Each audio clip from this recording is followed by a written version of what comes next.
you! You're scared. And you should be. This is not your company anymore. Leave the cheek of CM Punk.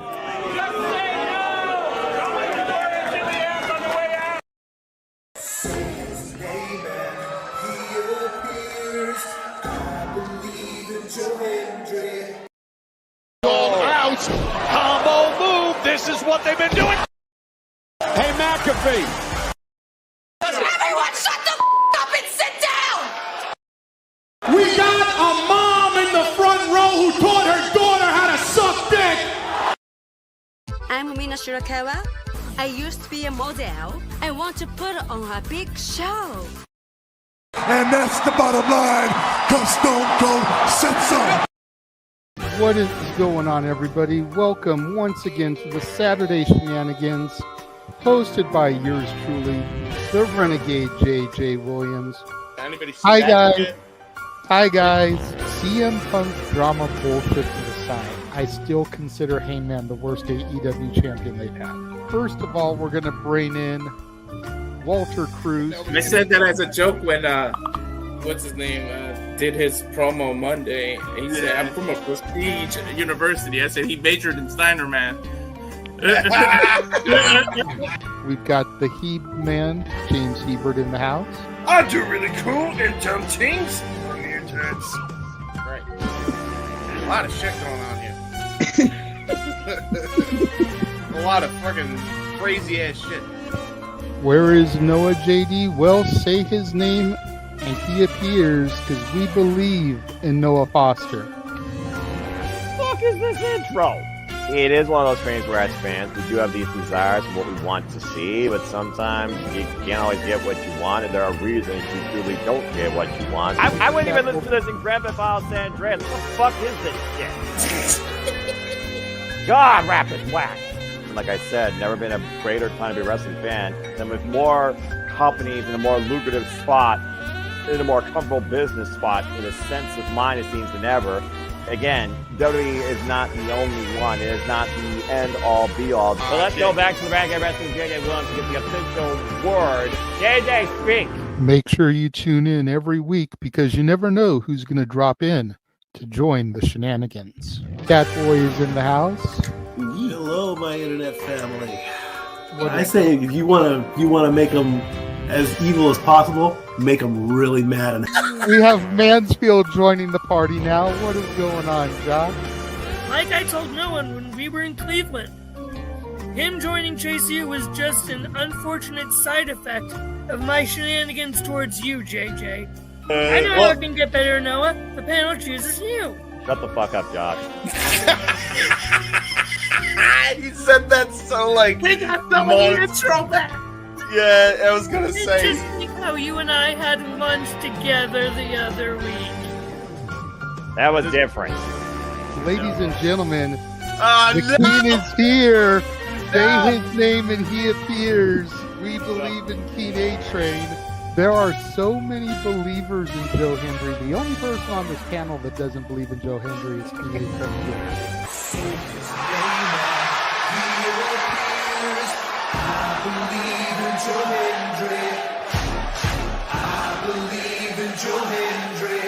Tell the world why you do not believe in Joe Hendry. The reason I do not believe Joe Hendry is he is Fandango 2.0 in a entrance merchant. I rest my case, Your Honor. Hey! There's nothing wrong with being an entrance merchant. He has some of the best entrances of all time. Teleporting into the command center, all the way from Angel Grove High, Datilla. Oh, yeah. I went to the command center on Thursday. I went to Vasquez Rocks, which is where they filmed a lot of episodes. Somebody actually climbed to the very top of those rocks. I made it halfway. I was like, I'm not going up there. Definitely Toni Storm versus Mariah May. That's the one match I probably am looking forward to the most. I really like the story.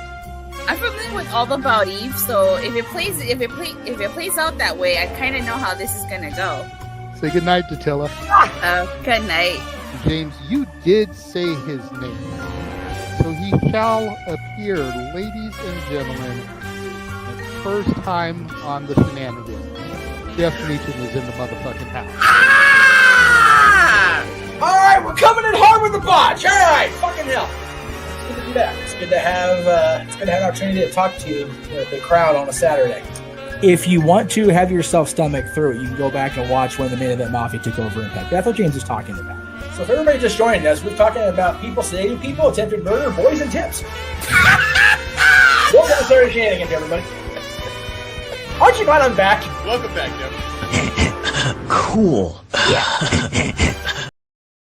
Thank you guys so much for watching. It is now official. His time is up, and our time is now. It is our time to celebrate the career of arguably the greatest of all time. What is going on, everybody? And welcome to the weekly moderated insanity that is the Saturday Shenanigans.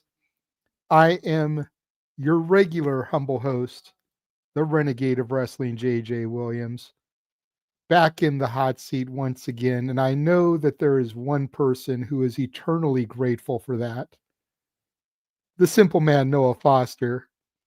How are we doing this evening, bruv? Doing well. Listening to the Horvitz New World Symphony for Darling General Walter and see how long I can deal with y'all for what is back on my normal deadline, 2 hours, starting as you requested now. Either way, it was a nice, humble experience and a pretty fun show, and also just an overall nice day overall. So, without further ado, let's get right into it. Freaking go. Sounds good. Well, the next person I was going to bring in looks like he's got something on his screen, so we'll go ahead and bring in the reliable one, Walter Cruz. Good to have you here, good sir. I see you're still rocking your Cena garb. Yep. What's going on? Long time no see. Right. I had to take the jersey off. It was too fucking hot. Even as cold as it is here in SoCal, which for us, it's like mid 50s right now. But in the next few hours, it's going to drop down to the 40s. But even with all that, with the adrenaline and the excitement of everything in the watch along, I was actually starting to sweat there during the main event. So I just had to ditch the jersey. I get it. Yeah. I still got 3 layers on, though. I've got a black t-shirt.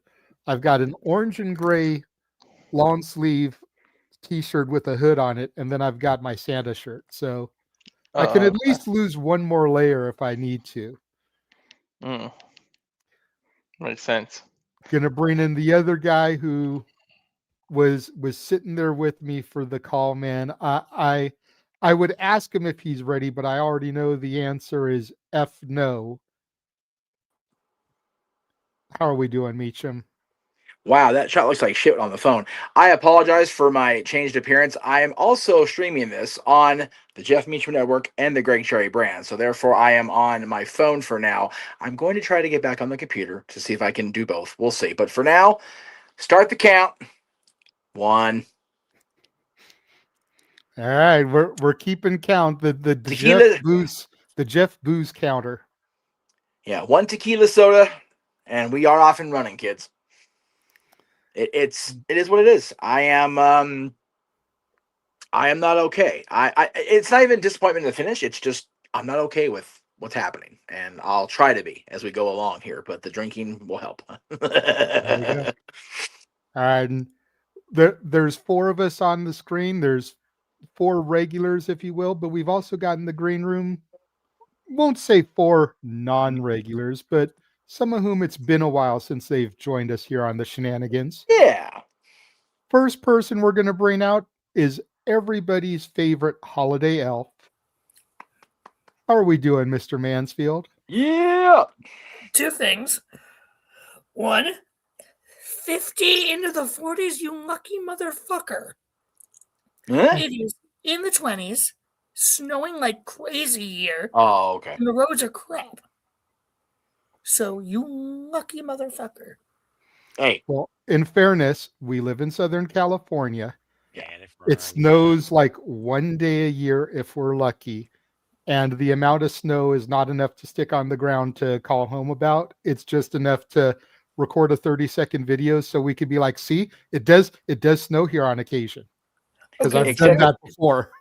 Except for Sleeping Beauty Castle. There's still Snoopy Beauty Castle today. Well, yeah, that's You because it's could Disney. remember this is what you're going to have to deal with coming up soon. Not happening, as it turns out. Oh, okay, never mind. You're out of the loop, Josh, as usual. It's okay. What else is new? It's all good.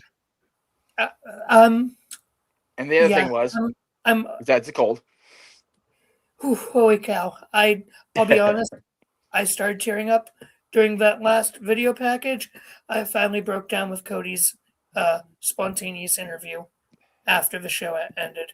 So yeah. Well, see, we didn't watch or at least I didn't watch the post show. I was watching NoDQ.com and Aaron Rift with his recap. So as I encouraged. Yeah, to NoDQ.com.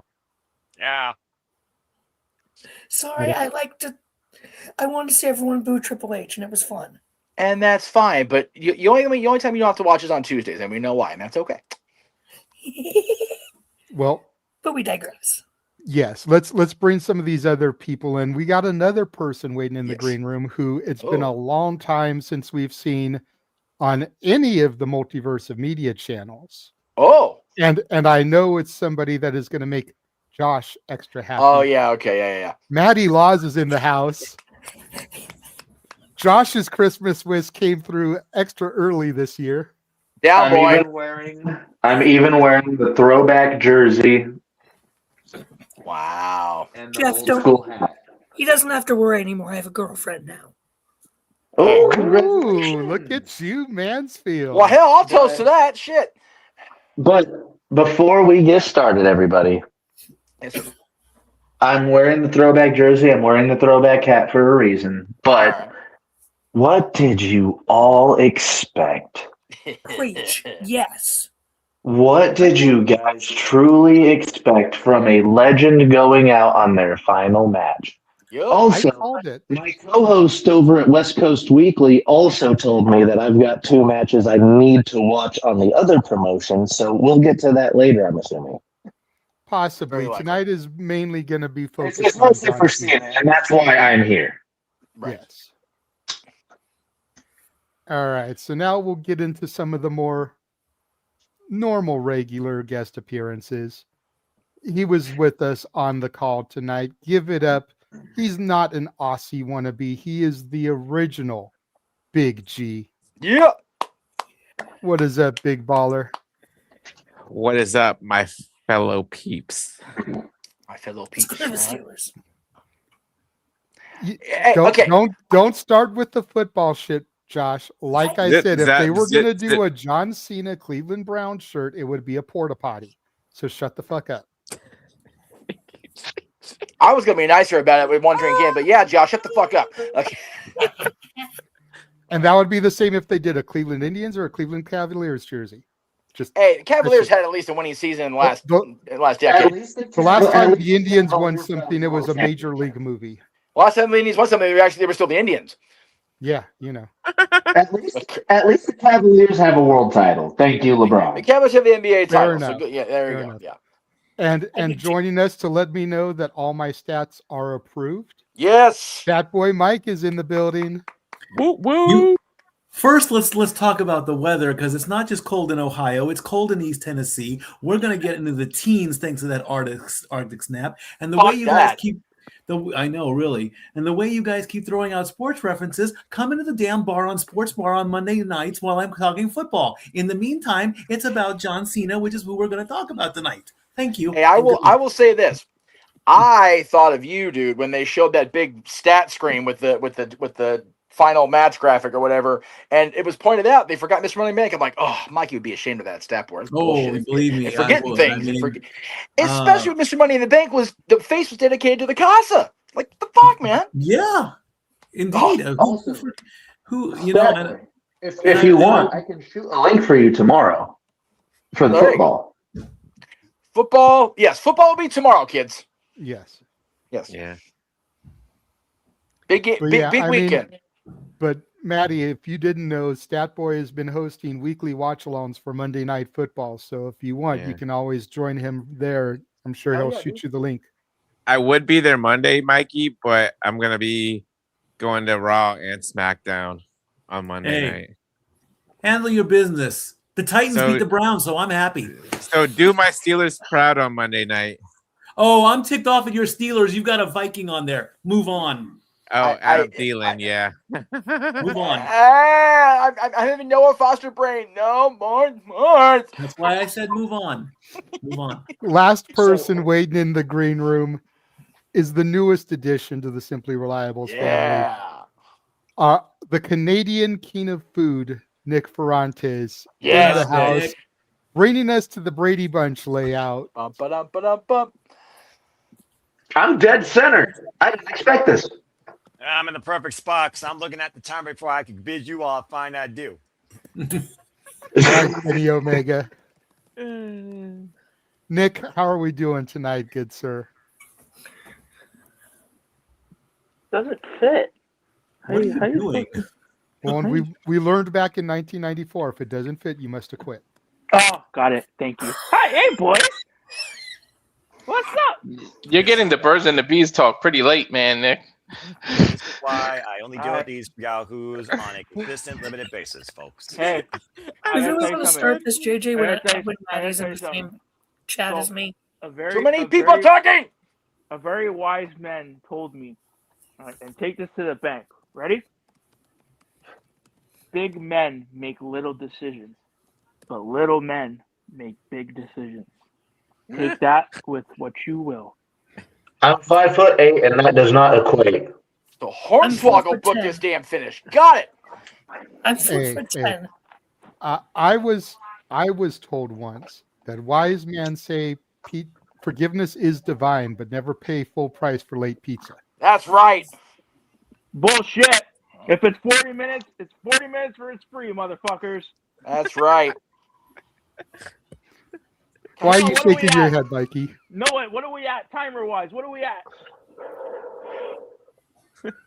Don't instigate, Nick. Don't instigate. Yeah, please don't. We want Noah to lose track of time because he's having so much fun that he stays past his 2-hour mark. Good luck We with that. don't want Noah to constantly be looking at his phone and be like 159.59 motherfuckers. Follow me if you choose. I'm out. But Okay. by the way, Jeff, was that Elijah or Ezekiel sitting next to Kevin Owens? Because It did was they forget the whole Elias. story. Hold on. Yeah. Hold the phone. Thank you to Aaron Rift for pointing that out because I didn't even think about it You when didn't it see happened. that? No, I saw it, but I didn't think about the connection at first Oh, until yeah. he mentioned it. It was like, oh yeah, Elias, That- Ezekiel, Yep. Kevin Owens, like Yep. So I got to time out for a second because me and my Canadianness, I can't not point it out.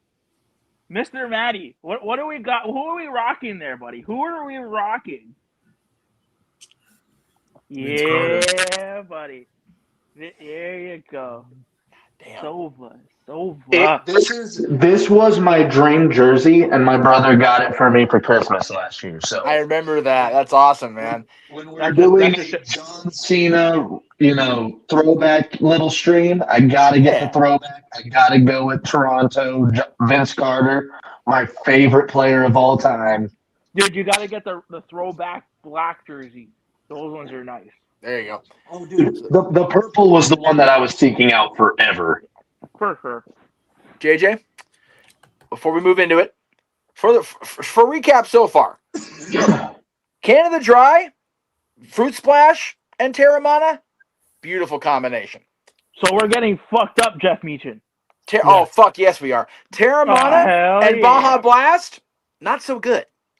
So Go figure, he's plugging- We're going to throw this one back in a hurry and get going to a different one, so pardon me. Go figure he's plugging the Rocks tequila on Cena's last night. Goddamn right I am.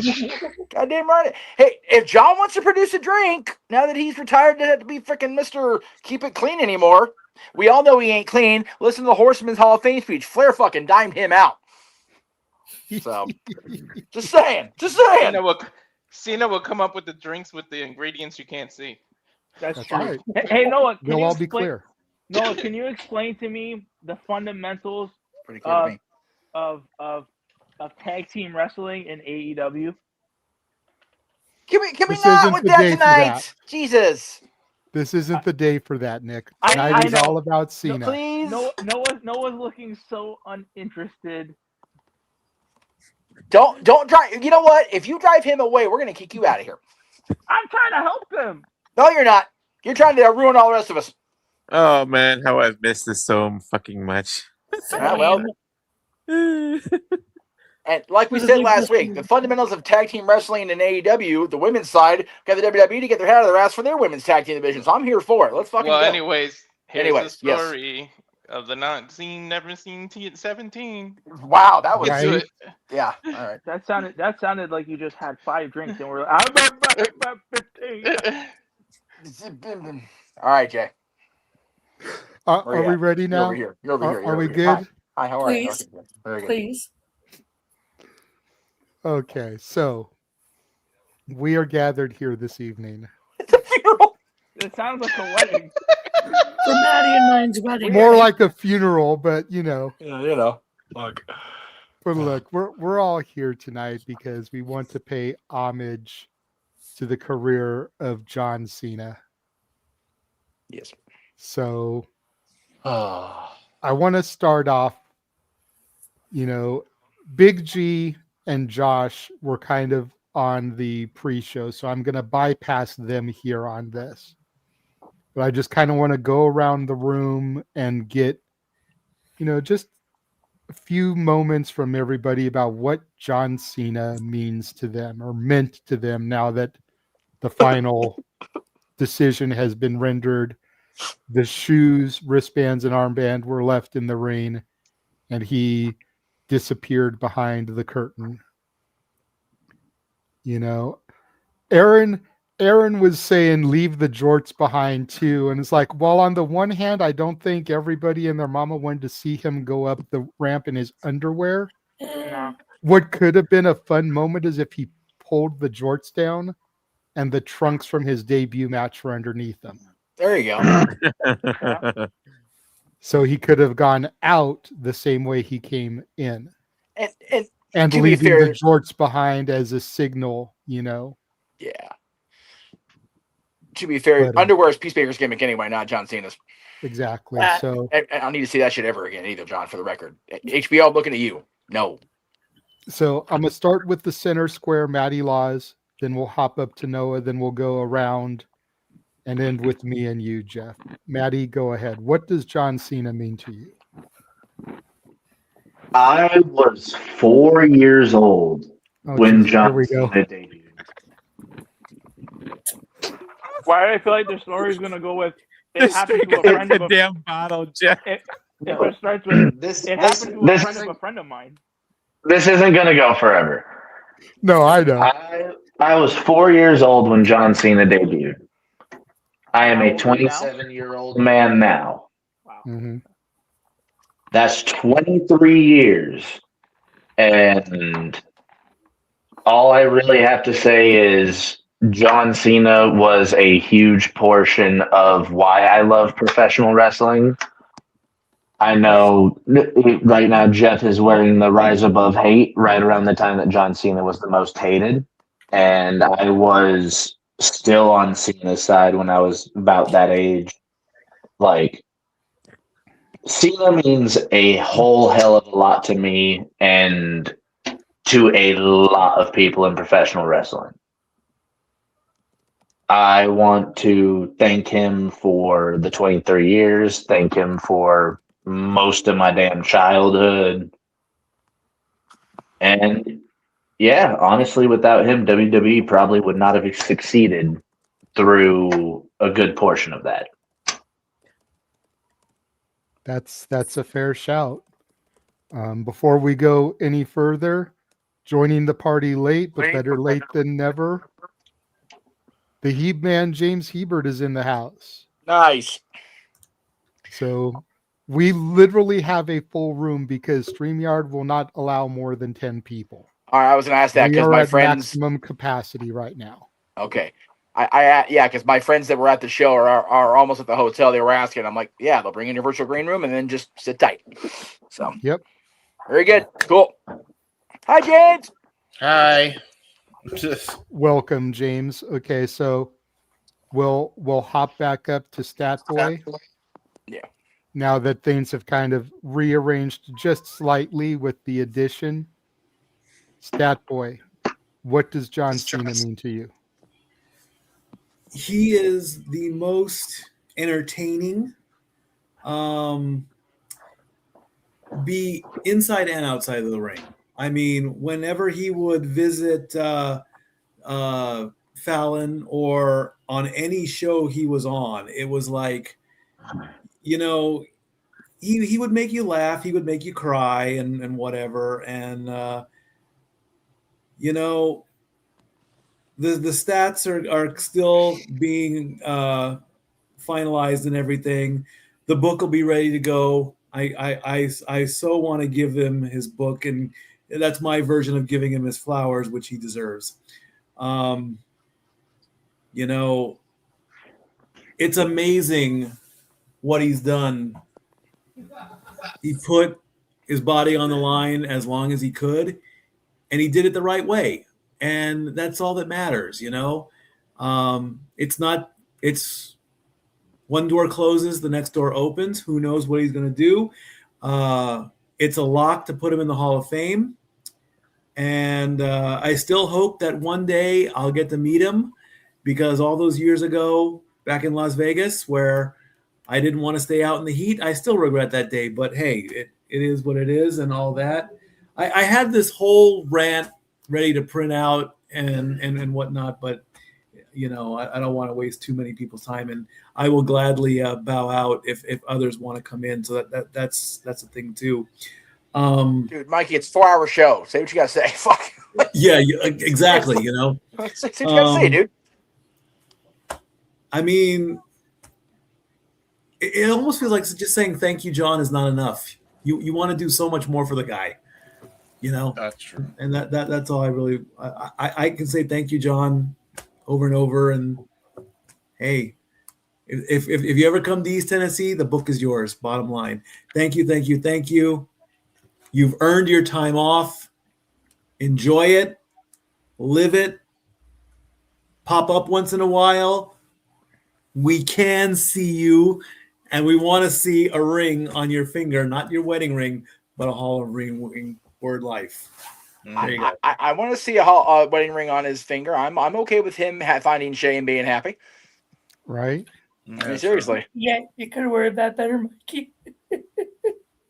So Josh is the master of proper wording on the show now. Got it. I'm going to go ahead and read this comment off just because he has the link to come in, but he may be too busy. I know he's been under the weather of late. But Ryan, the Wrestlefish, says, John Cena is the last of his kind. There will never be another John Cena. He is irreplaceable. Yeah. They started trying to replace him too early with Roman, and he had years left of drawing power left. Hashtag thank you, Cena. Yep. Yeah. All right. For what it's worth, we've been having a lot of spam comments and what on the other two channels, so I'm discontinuing those streams. Greg and Maddie, I know Matt wasn't streaming on your channel, but you're part of the Greg Cherry brand, so I'm gonna go back off this and come back on my phone. I'll be on my computer. I'll be right back. Sounds good. Thank you, While sir. we wait for Jeff to pop back in, Simple Man, the floor is yours, good sir. What does John Cena mean to you? Consistency, continuity, polarizing, but definitely a lifelong standard for anybody that tries to go in this pursuit. Dedicated, committed, battle-tested, disciplined, and humbled. He definitely was a constant when it came to this form that we call sports entertainment /professional wrestling. But either way, he impacted some aspect on anyone's life, whether you saw him in the ring or on the silver screen or on a freaking interview or on the Tonight Show or some other TV show. John Cena is one of those men that has transcended mainstream media in both combat and entertainment, and I majorly respect him for that. It's definitely one of those fans where I look at John Cena's career, let me some great moments, some great matches, some memorable promos, which always drew you in. He was Mr. Hype. He gave you some excite, but he always let the fans speak their mind. And he never necessarily threw it back at them or wanted them censored for it. In fact, he more so encouraged it. For me, John Cena was the definition of it is an open world, all are welcome, and I welcome you into it. You can't see me, might be a proverb for no one's on my level, but at the end of the day, we're all there to see him at that level. So I think for me, simply put, it's just a big thank you and appreciation. He never will be matched, but others can lead by example on many facets. We already see that right now in WWE, and I'm sure it will continue. Thank you, Cena. All right. Thank you, Noah. Try to reorganize things here. All the technical difficulties. Back where we was. Yeah, we had wonderful spam comments, and I guess people just aren't used to my channel being live, so it's like, what the hell? And then Greg's channel, I had to delete a wonderful ethnic comment that hasn't appeared on my channel in a while. It's like, all right, kids, thanks, fuck off.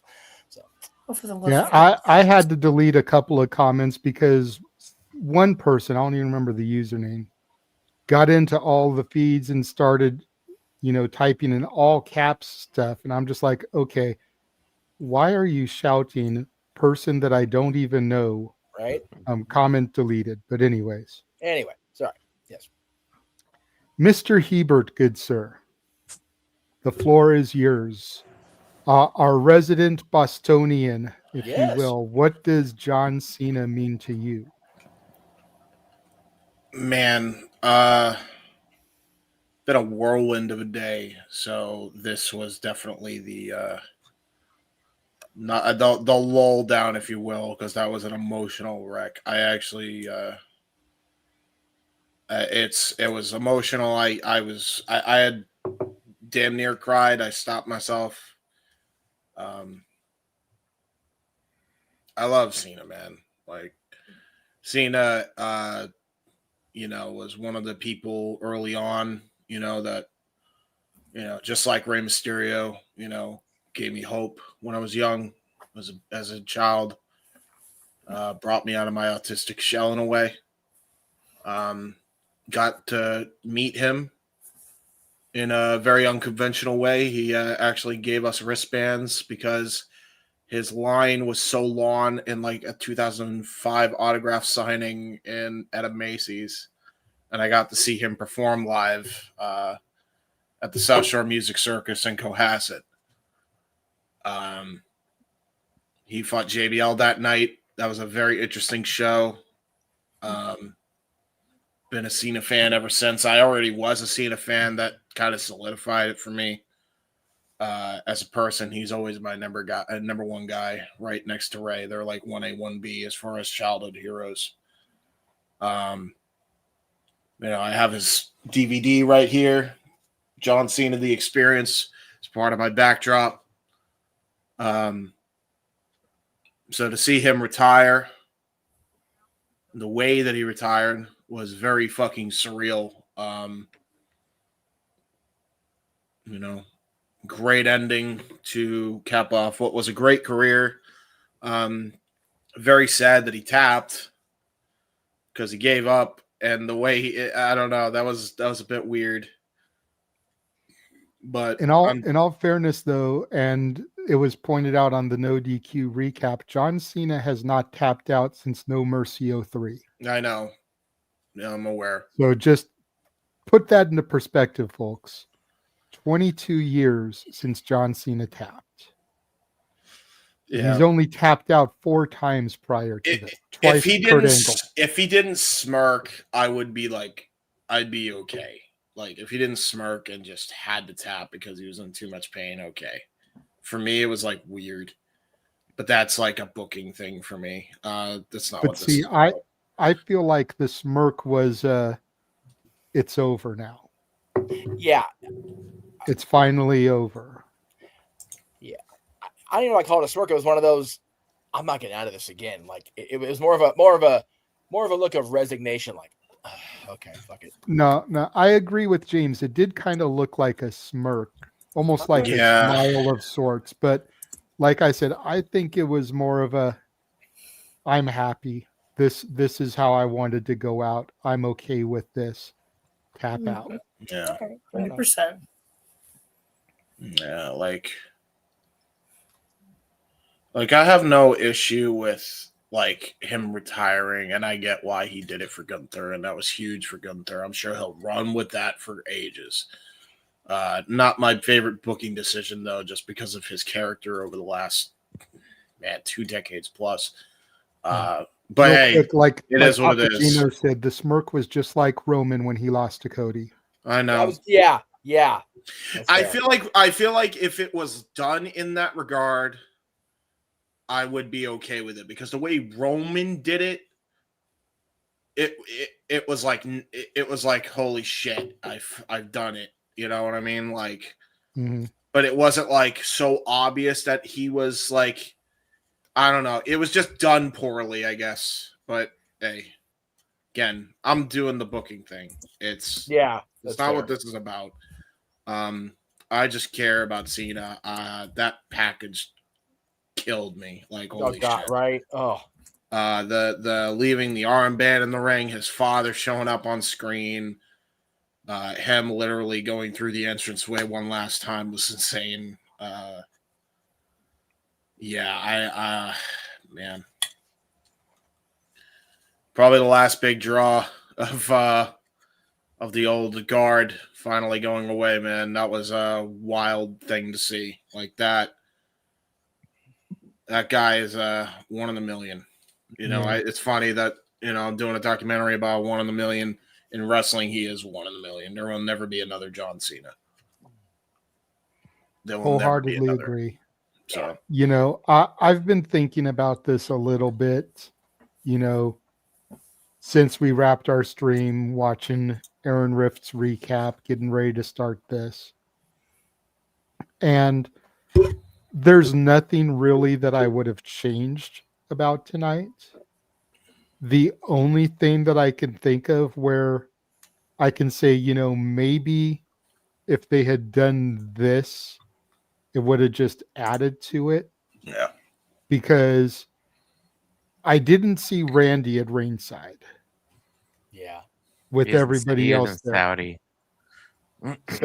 So what I would have done, and I didn't know he was in Saudi, but what I would have done is when Cena was standing there at the top of the ramp, I would have had Randy's music hit, have him come out there, and then have just to maybe not draw everything out, maybe hit like the old SmackDown music and have Brock and Batista come out so that you had the class of 02 together on the ramp for that one moment.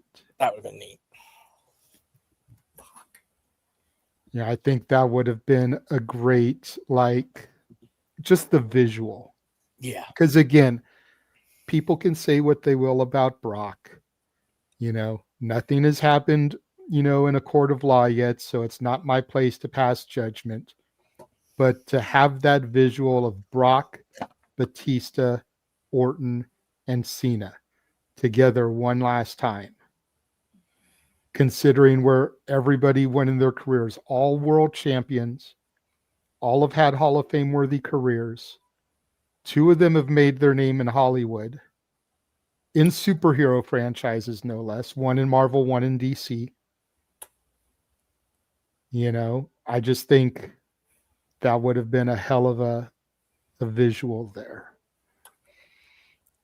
And Gino's saying they can do that when Brock retires, but they were in DC, which is Batista's home. So it just seems like that would have been a perfect opportunity. You know what I mean?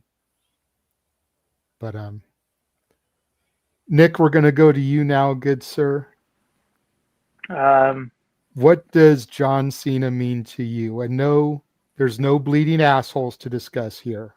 You know what? This was the first time where I wasn't going to say anything about it.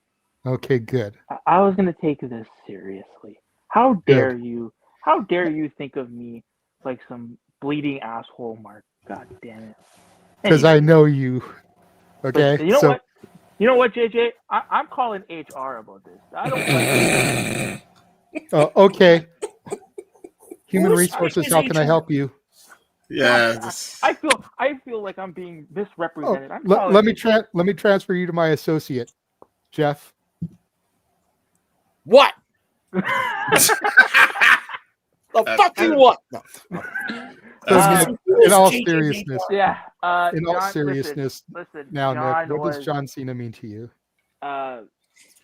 John, listen. At the end of the day, you can like a certain, and I hope everybody doesn't take this as tribalistic.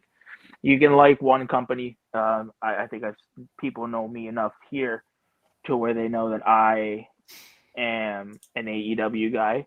But you can't deny that John, he was our childhood. He was all of our childhood. Whether you like to admit it or not, he's the reason why a lot of us started watching wrestling, right? I like he's a talent that I think transcends wrestling more so than any other, because he's my generation's Hulk Hogan. He's my Hulk Hogan.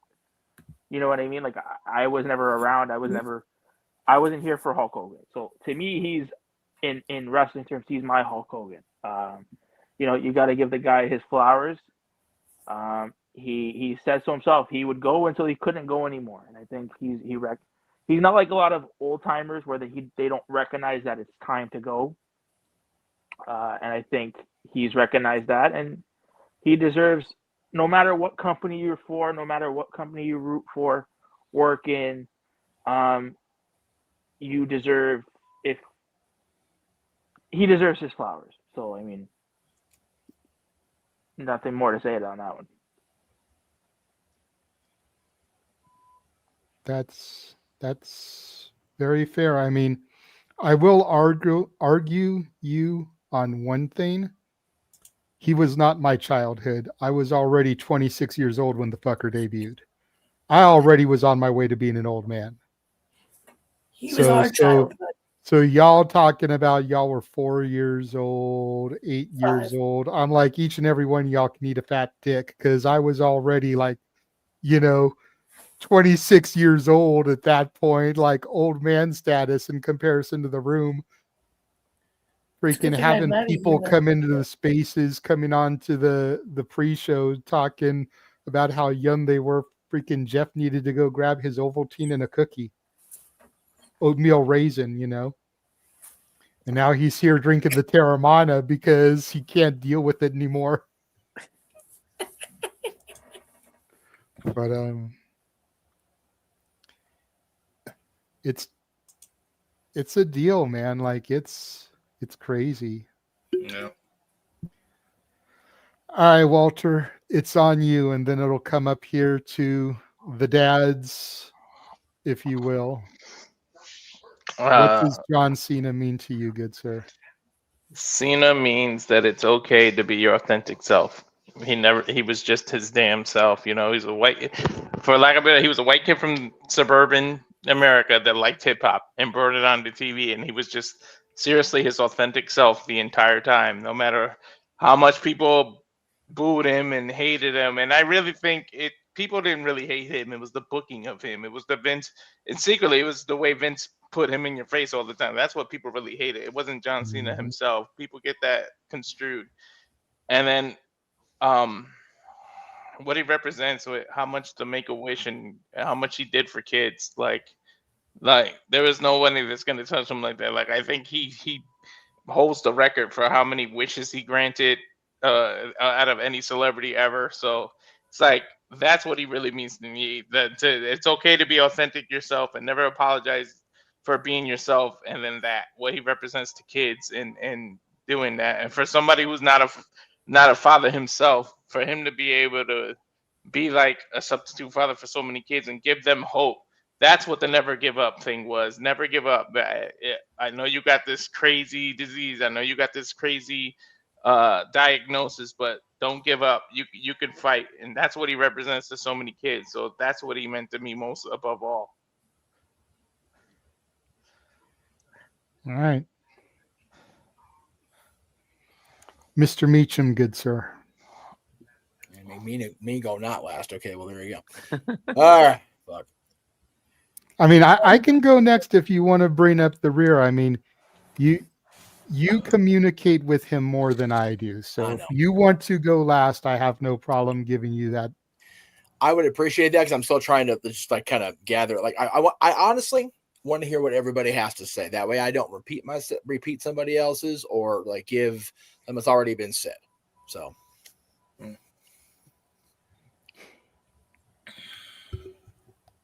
I feel like I'm in an awkward position because I can't sit here and say that I always loved John Cena.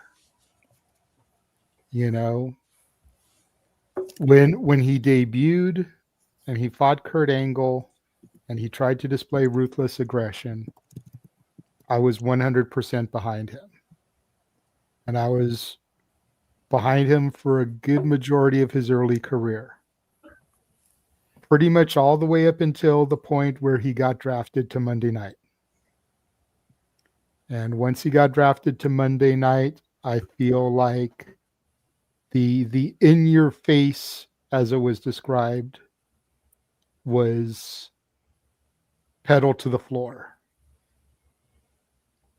And while I still supported him for a while, I started to tire of him very quickly. Because I was at a point, and maybe part of it is because I had just really discovered independent wrestling. But I was at a point where I'm like, there's so many talents on this roster that are way better in the ring that deserve the shine that he's taking. You know, Edge cashing in Money in the Bank, RVD defeating him at One Night Stand, you know, some of the others. And then you fast forward to John Cena single-handedly eliminating the Nexus at SummerSlam. You look at him crushing Rusev Day. You look at, and I'm just like, why? Why? And I said it off screen. I've said it on a few other streams. You know, John Cena, Randy Orton, Triple H, even The Undertaker are part of what pushed me away from pro wrestling because they were constantly in the title picture. Batista, another one. I was just over seeing these guys as the stars when there were the Kofi Kingstons, the Dolph Zigglers, the Mizes, all waiting, chomping at the bit to get their opportunity to shine. Wade Barrett should have been world champion at least once. You know, William Regal should have been world champion at least once. And none of these guys got their opportunity to shine. And it pissed me off. So I feel like I'm in a weird position here because I don't want to be not authentic because John was always authentic. So I will say that I was always not a fan of the, you know, smothering of the Nexus. I always believe that Wade Barrett should have been a world champion at least 3 times over.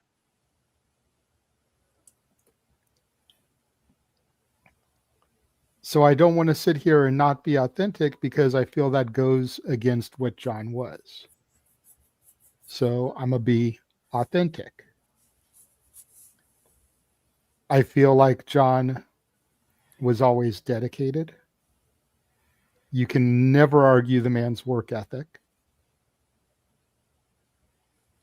I think the best way that I can describe what John means to me is to go into the personal side of things. Tim McGraw famously has a song called Humble and Kind. I think those 2 words define John to a T. Especially in a business where you don't find humility and humbleness. You find enlarged egos. John never was that guy. So that's what John means to me. Meacham, and then your friend, I believe, is in the green room waiting to come in. So if I may be so not humble, I would like to hear Pete's thoughts before mine. So I will give the intro because it's my friend. But he's a fan. He became a fan watching our stuff, but he is also a fellow Kings fan. So shut the fuck up. Gotta make sure we include that in the intro. He is a annual attendee of our Kings versus Capitals game whenever the Capitals come into Los Angeles. So loyal is he to the Capitals audience. Actually at the Kings Capitals game in Washington recently, and he and his girl were at Saturday night's main event tonight. So with a live perspective of the last time we will ever see the Never Seen 17, my friend, soon to be your friend, Pete, come on in, brother. Damn. What's up, everyone? Good to see you, Pete. So I will also say Pete and I finally got a selfie together during the hockey season part of the year after spending damn near 3 days together in San Diego and didn't take one fucking picture because we suck. Plus, our food took forever at Cheesecake Factory, so I mean, yeah, Cheesecake Factory table of 10, not drunk off the one beer. Right, Pete? But anyway, yeah, you and Rach were there, man. It was one of those. If I didn't have to work yesterday, and I didn't have to work tomorrow, I would have been there. And you know this. Told you this. I wish you could have pulled up. It's funny because I think the only empty seat in the entire arena was next to us. Fucking course it was. Literally, I did a scan of the whole arena. There's not one empty seat except the one next to us. Dick. Oh, man. DC pulled a dick move on me. It must have been because we beat the Capitals when they were here. Anyway. So true. So you were there.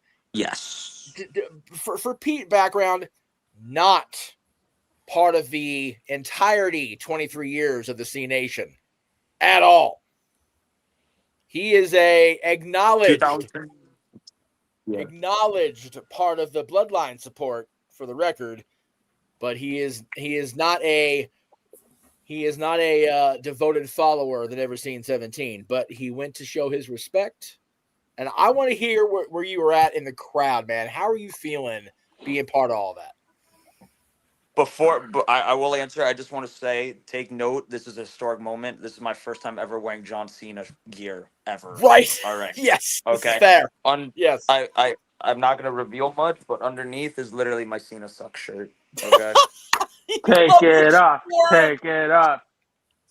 Okay. I mean, so I'm gonna see Ray is currently showering and she's like very, very, very exhausted. So her opinion is always fair. That's fair. I was just totally just kneeling. It's like, say it's for me. No, of course. So let me just say, we were in the lower 100 section, so behind commentary at like a left diagonal view. So and not Jeff bad. could share any photos. I got very lucky to get pre-sale, which is the first time I bought pre-sale ever in like the last 2 years. Nice, dude. It's crazy that I say, by the way, I'm sorry. Hi, everyone. I'm so sorry. No, you're good, man. I give you the intro. They know your name's Pete. It's all good. Sorry. This is like my first time on camera in like years. So, but it was, first of all, that was our view. Crowd was hot. Definitely one of the hottest crowds I've been a part of in a very long time, bar none. Inside, I don't know how it came out on TV yet. Obviously, I think the only one booing John Cena was me up until kind of the match started. Then I had to cheer because I don't want to get killed in DC. Yeah, that's fair. But obviously, I think right now everyone's giving their thoughts on the ending with the very, very loud. Are we allowed to curse on here? Absolutely, brother. Yeah, the loud like "fuck you, Hunter" chants. And I understand it because obviously as I was listening to you guys, like what Cena has built up in his time in as being, you know, John Cena. However, one, he was smiling, so I just, there's a part of me that feels it was his idea.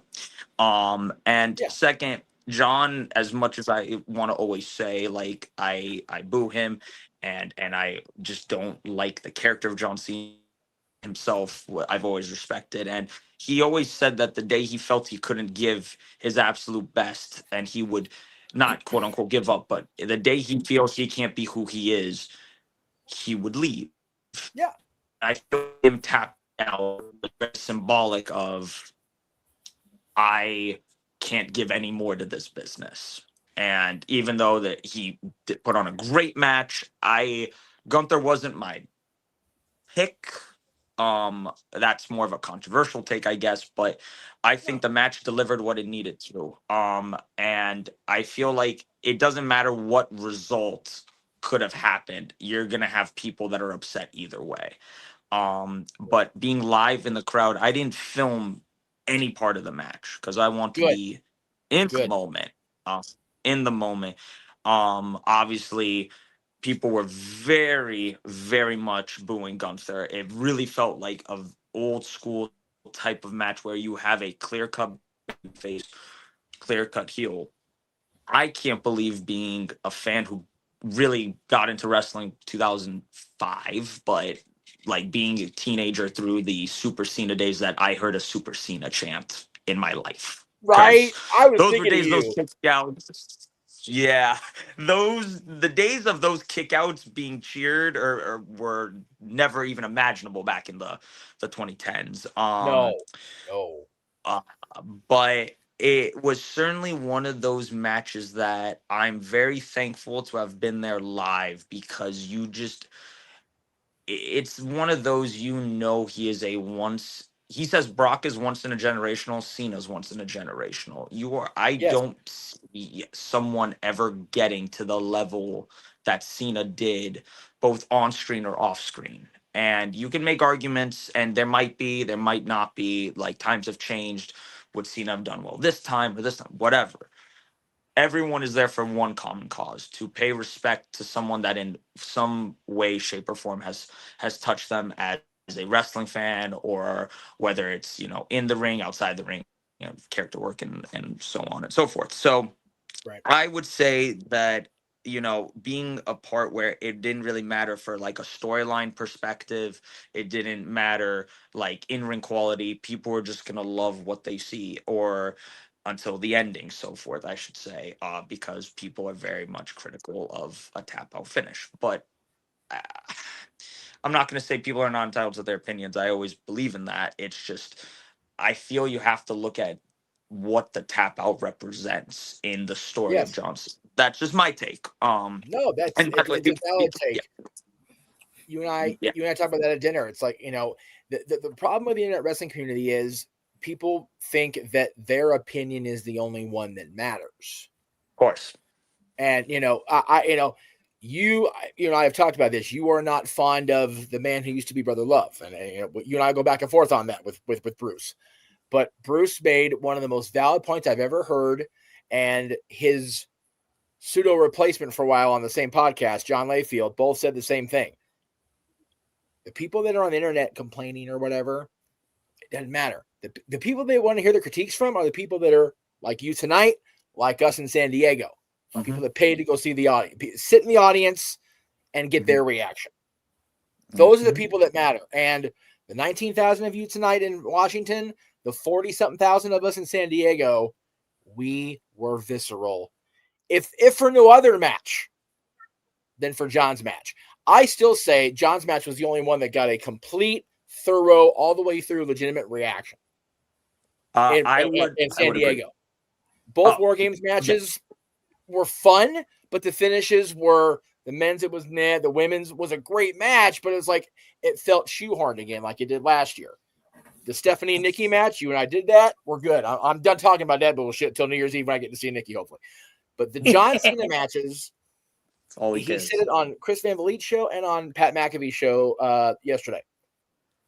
whether you loved it or hated it in each match, there was zero apathy.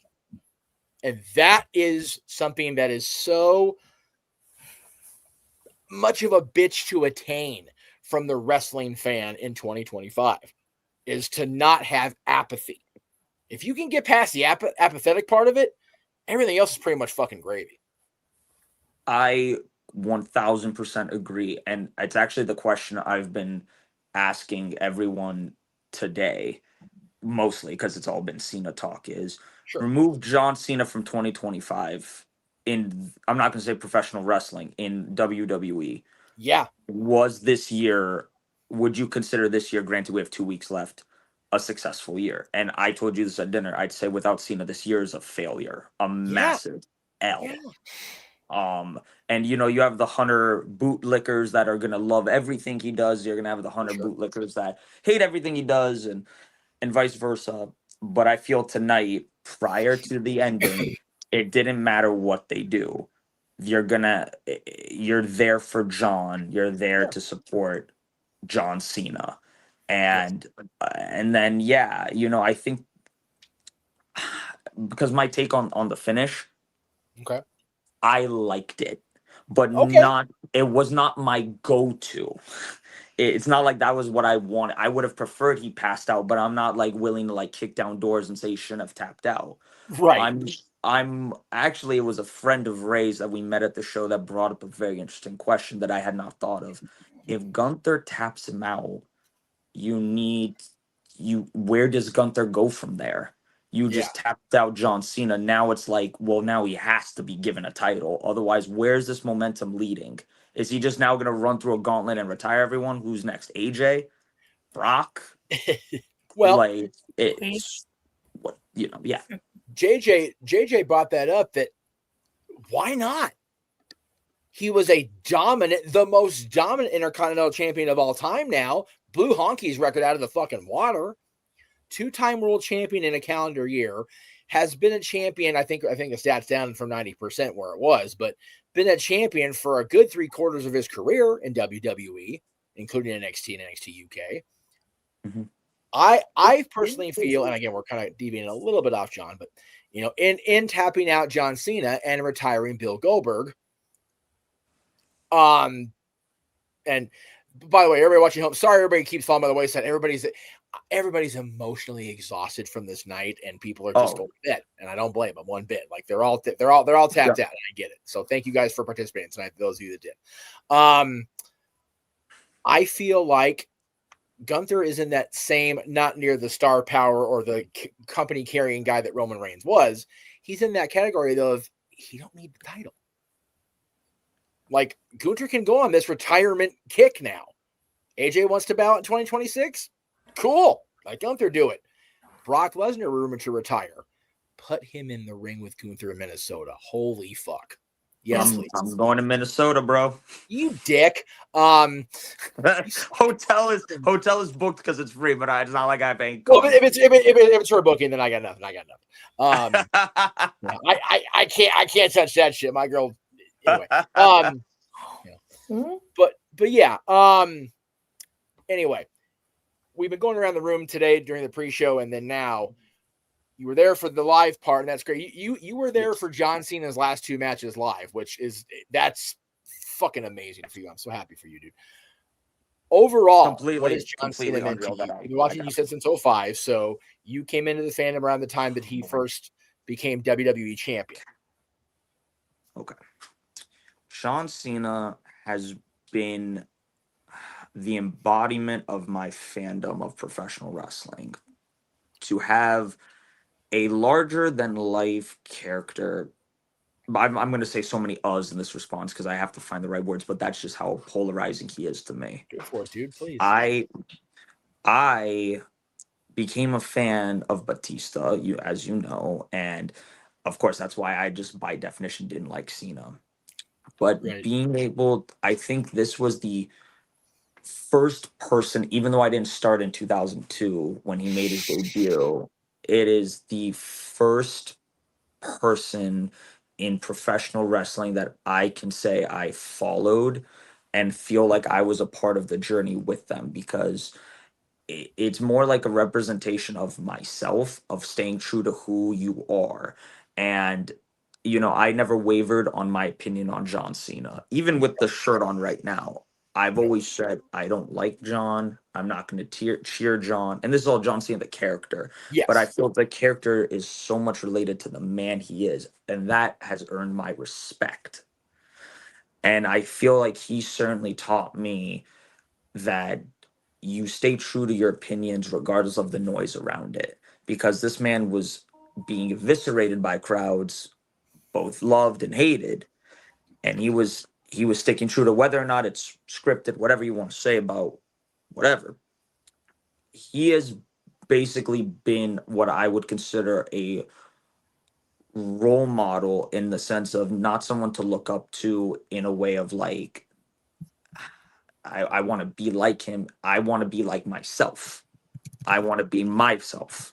And I'm probably repeating this response, but it's really interesting to have been watching his final match, because the whole time I'm watching it, I'm also remembering like being in front of the TV and seeing like him in his orange come out with the title, and I couldn't wait for him to drop it. And here I am, like literally just wanting to like bawl my eyes out in front of 19,000 people. Like it's the journey of where I was basically like when I first was introduced to him to where I'm at now. And I feel like he's in that same boat of like where his career was at that time, where he was kind of starting, getting bigger, and then getting his first title win, and now retiring. It's really, I'd say he is definitely meant like how to act, how to be yourself, and just be an all-around good person.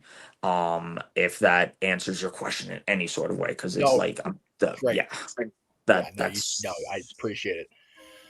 Yeah, I gotta be honest with you. Like I did not want to cheer him tonight, but leave it to John Cena to make me be like, fuck you, Gunther, like kick his ass, John. Like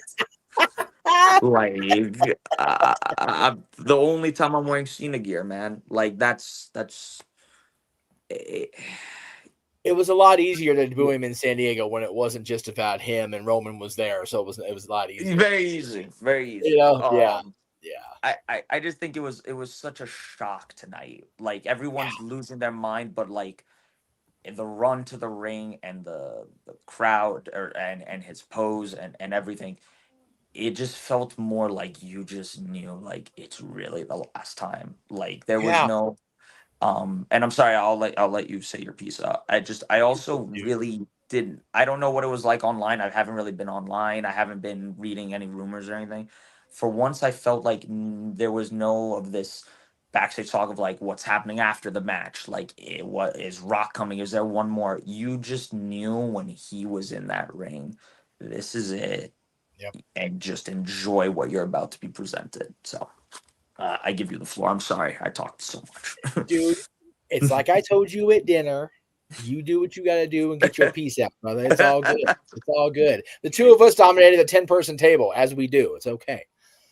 Literally. Well, when you're having extra crumble on your mac and cheese, how can That's right. I freaking finished that shit off the next day for lunch. I even had Dylan's. So, briefly, we went to the San Diego Gulls game Friday night, like I told you, with Dylan. Dylan got this monster meatball mac and cheese at the arena. I combined them both. That was my lunch Sunday. Shit, bomb. That's my guy. That's my guy. I love it. Sorry. Go ahead, guys. Okay. Now it really is my turn because I can't rely on Rachel to get out of the shower and I have to wait for her. Okay. Fuck. Yeah. She's showered. She's like literally like blisters on her feet. Like she's like dead tired. I believe it. I even asked. I did the thing. I was like, "Are you okay?" And like she's like, "Yeah, I'm just tired." So I was like, "Well, I'm waiting for the shower to finish." But your piece. Sorry. Let me start by saying I did ask JJ. Because I told him I'm peeling back. Now I'm not peeling back the curtain. I'm ripping it off of the curtain ring here. Like we're gonna get into some shit. So much like JJ, I cannot sit here and claim I was a fan of John Cena's the entire run. On the No DQ review Tuesday, there we saw the picture that Aaron had taken and posted on the show of me getting ready to swing a chair through his television after Cena beat Edge in Toronto and Unforgiven. I was so unhappy with that process. And the entire year of 2006, right up through Cena regaining the title, I was not a fan. I had my fill of Super Cena at that point. And I was very happy for Edge, and I was very overwhelmingly happy for Rob. Let me be clear on that. That's my boy. I should have been in the Hammerstein Ballroom, but shit didn't dictate that I could be there. But then the Marine came out, and I took Dylan's mom to see the Marine, and we loved it.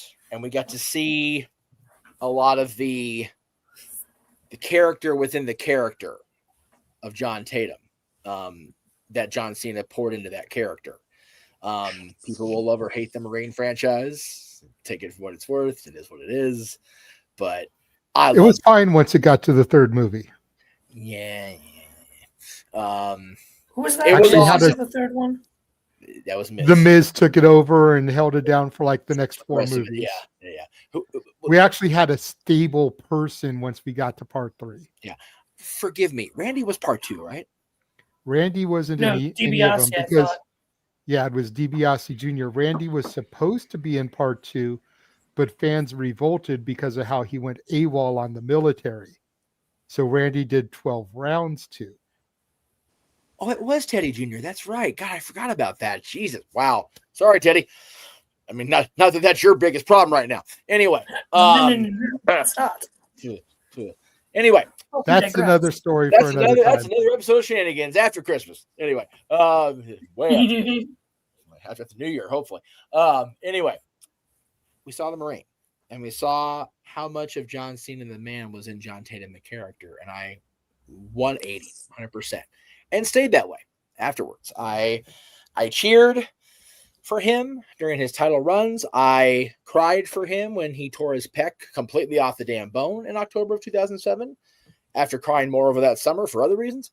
I what the fucked at the Garden when he came back for the Rumble after 3 months, which is what? Dude is Super Cena. The guy's a cyborg. That's where for real. And then I want to say it was before I moved in with you, but it may have been around the same time. Had an interaction with a fan of our content, my content, that turned out to be very close with John in the aftermath of his separation from his crazy wife, who turned out they divorced, and yay for him on that. And through that interaction, we got to interact with John on a fairly regular basis after that. And what I loved most about the last 15 years, fucking befuckles my mind, is that he had zero issue with interacting with us and being our acquaintance and being our friend, even knowing that we were not among the most liked people up at Titan Tower. I felt that showed me he was true to him, that he was loyal to those who reciprocated, and that he gave not a fuck what anybody thinks. And again, as I'll peel back as much as I can without getting everybody in fucking trouble, but to have been on the phone with this person as the Money in the Bank aftermath was going down in Chicago, and hearing all this shit in the background, and then the line getting disconnected and getting follow-up conversations later, that man is loyal. That man is a true one. He will fight and ride or die with who will ride or die with him. And I will tell you, considering the fact this is 2011, whatever becomes of Vince McMahon, whatever becomes of Paul Levesque, whatever becomes of the family, if they are building a Hall of Fame, physical Hall of Fame building, if there is not an entire ground level dedicated to John Cena, I'm not attending. because that guy showed exactly what kind of loyal soldier he is after all of that shit went down. And he continued on, and he is. I have had a very challenging fucking year. I think we all have in various aspects, one way or the other. But the fact that for the first time since Undertaker originally retired in 2017, and I walked away from this, I was done with wrestling until, we had a giant pain in our ass bring me back to the air as a result of what happened that summer. So for the first time since then, I really feel like my fandom is truly hitting a reset button. We lost Hulk this year.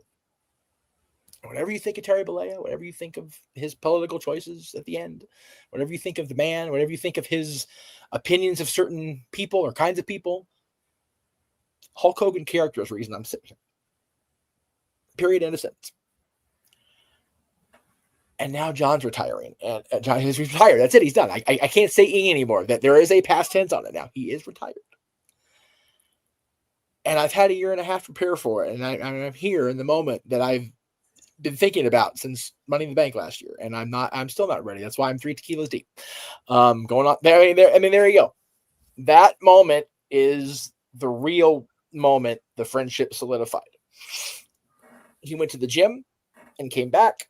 Didn't have to stop for everybody. And he did, because he was admittedly, textily poked in the rear. Like, no, you get back out there and see those two and see the people. God damn it. And he did it. He didn't have to.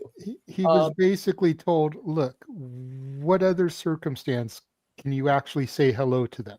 Yeah, exactly. And not get in trouble. Right. At that point, this is 2 weeks before Money in the Bank. Before it got real real. Again, that was the night of CM Punk's pipe bomb. Yeah. That was the night that made No DQ crash. Yeah. The only time it's legitimately actually crashed completely. And we were there, and Aaron Rift is like, what the fuck is going on in Las Vegas? I'm like, CM Punk's on the top of the stage fucking changing the world. Don't mind him. I'm like, fuck. I've had many friends in the business. I honestly, John is an acquaintance. I'm not even going to try to, look at John Cena as my friend. He is an acquaintance, and that's fine. And there are very few of them left, friends or acquaintances, that I will actually still sit here and say, dude's a real one. Frankie's one of those people. Sam Knight. And Sam Knight, I said this to you privately.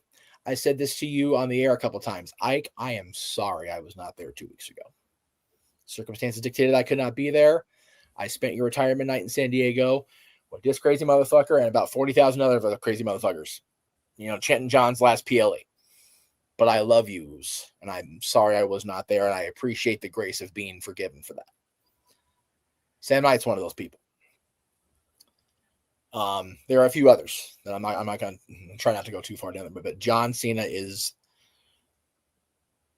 one of the most genuine human beings that you will ever meet. And popular or not in this room, a lot of the times, Hornswoggle will put a post up. It's very rare that you get to see the goat of a profession or a genre, compete in this prime. It's another thing to see a goat of a human being in real time for as long as we did. John Cena is a goat human being. Flat fucking out. He's one of the best people I know. And I'm honored I get to know it. We get to know him for, for as little as we did, for a little time as we did. 15 years is a long time, but let's keep it real. My dad, God bless I love my father so much. It's like, you're going to wake up tomorrow and, it'll be after John Cena's career is over. John's going to wake up in the morning and the wife in the arms of his wife, and go make that DC money. Good on him, dude. And I love him for that. And I love that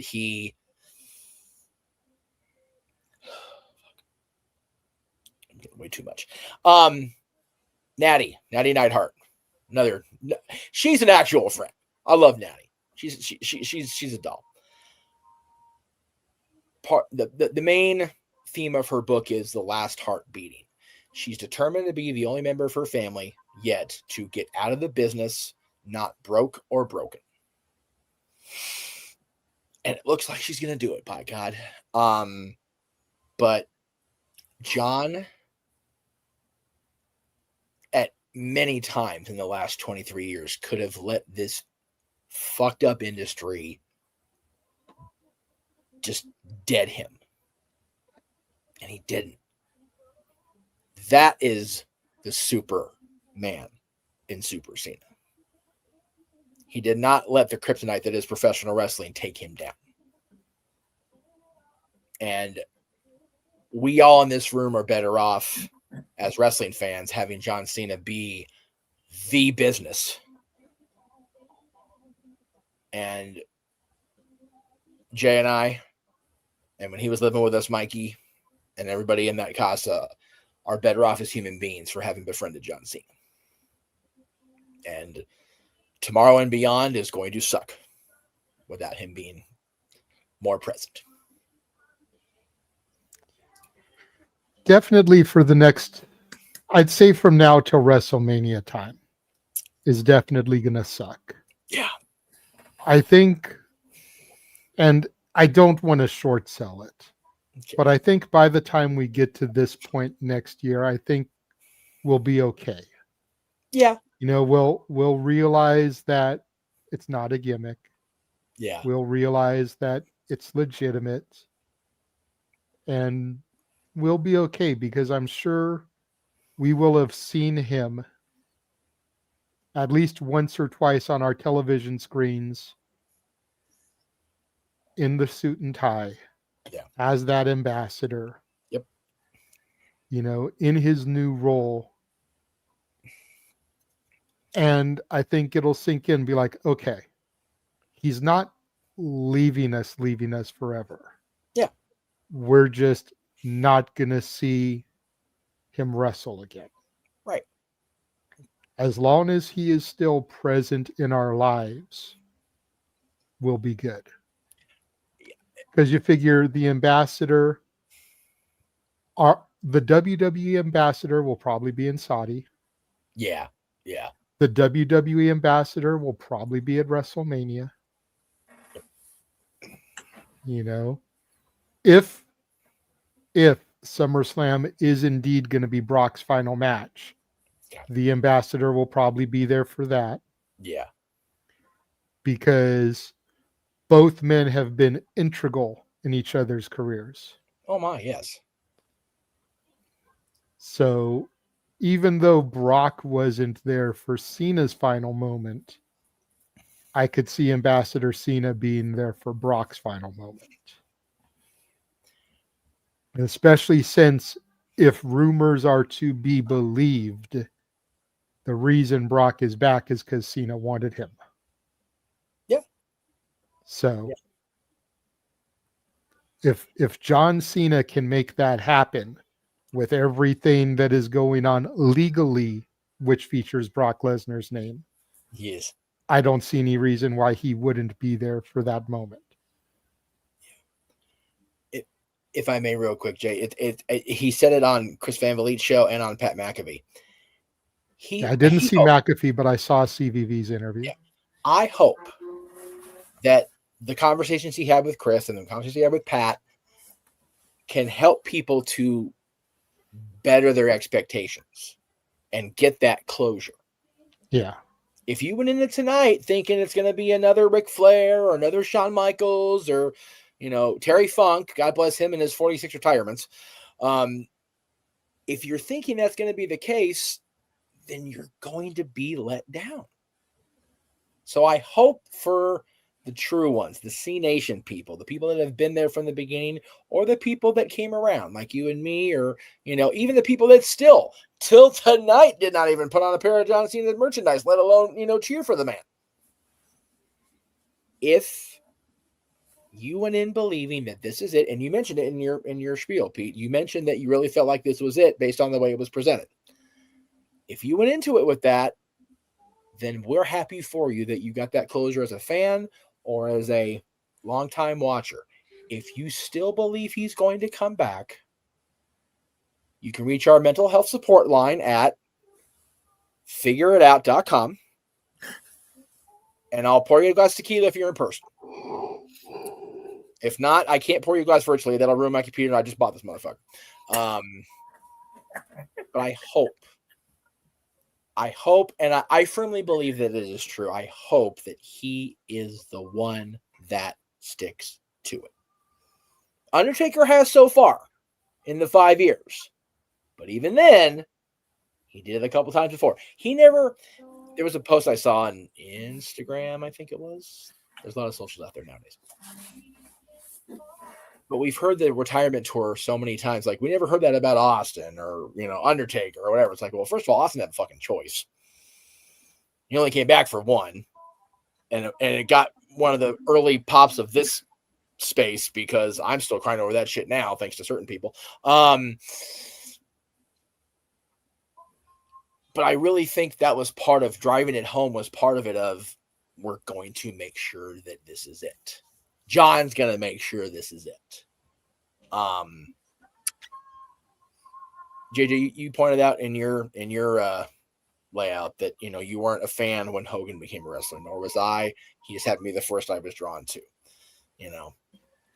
I have seen all of the greats come and go, and it was said earlier that I don't think anybody's ever get to level that John Cena got to. I think that's John's legacy. I know, Mikey, you're getting ready to bow out here, so I'll try to make this part quick. I think the greatness of John Cena's career allows for there doesn't have to be that one person anymore. Everybody can have a level of greatness, and then there'll be those people that just stand above, that are the, oh my fucking God, how much better can this guy get people? Roman Reigns, Cody Rhodes, CM Punk, those guys. There doesn't have to be one guy going and carry it through the muck and the bullshit like John has had to do for a quarter century.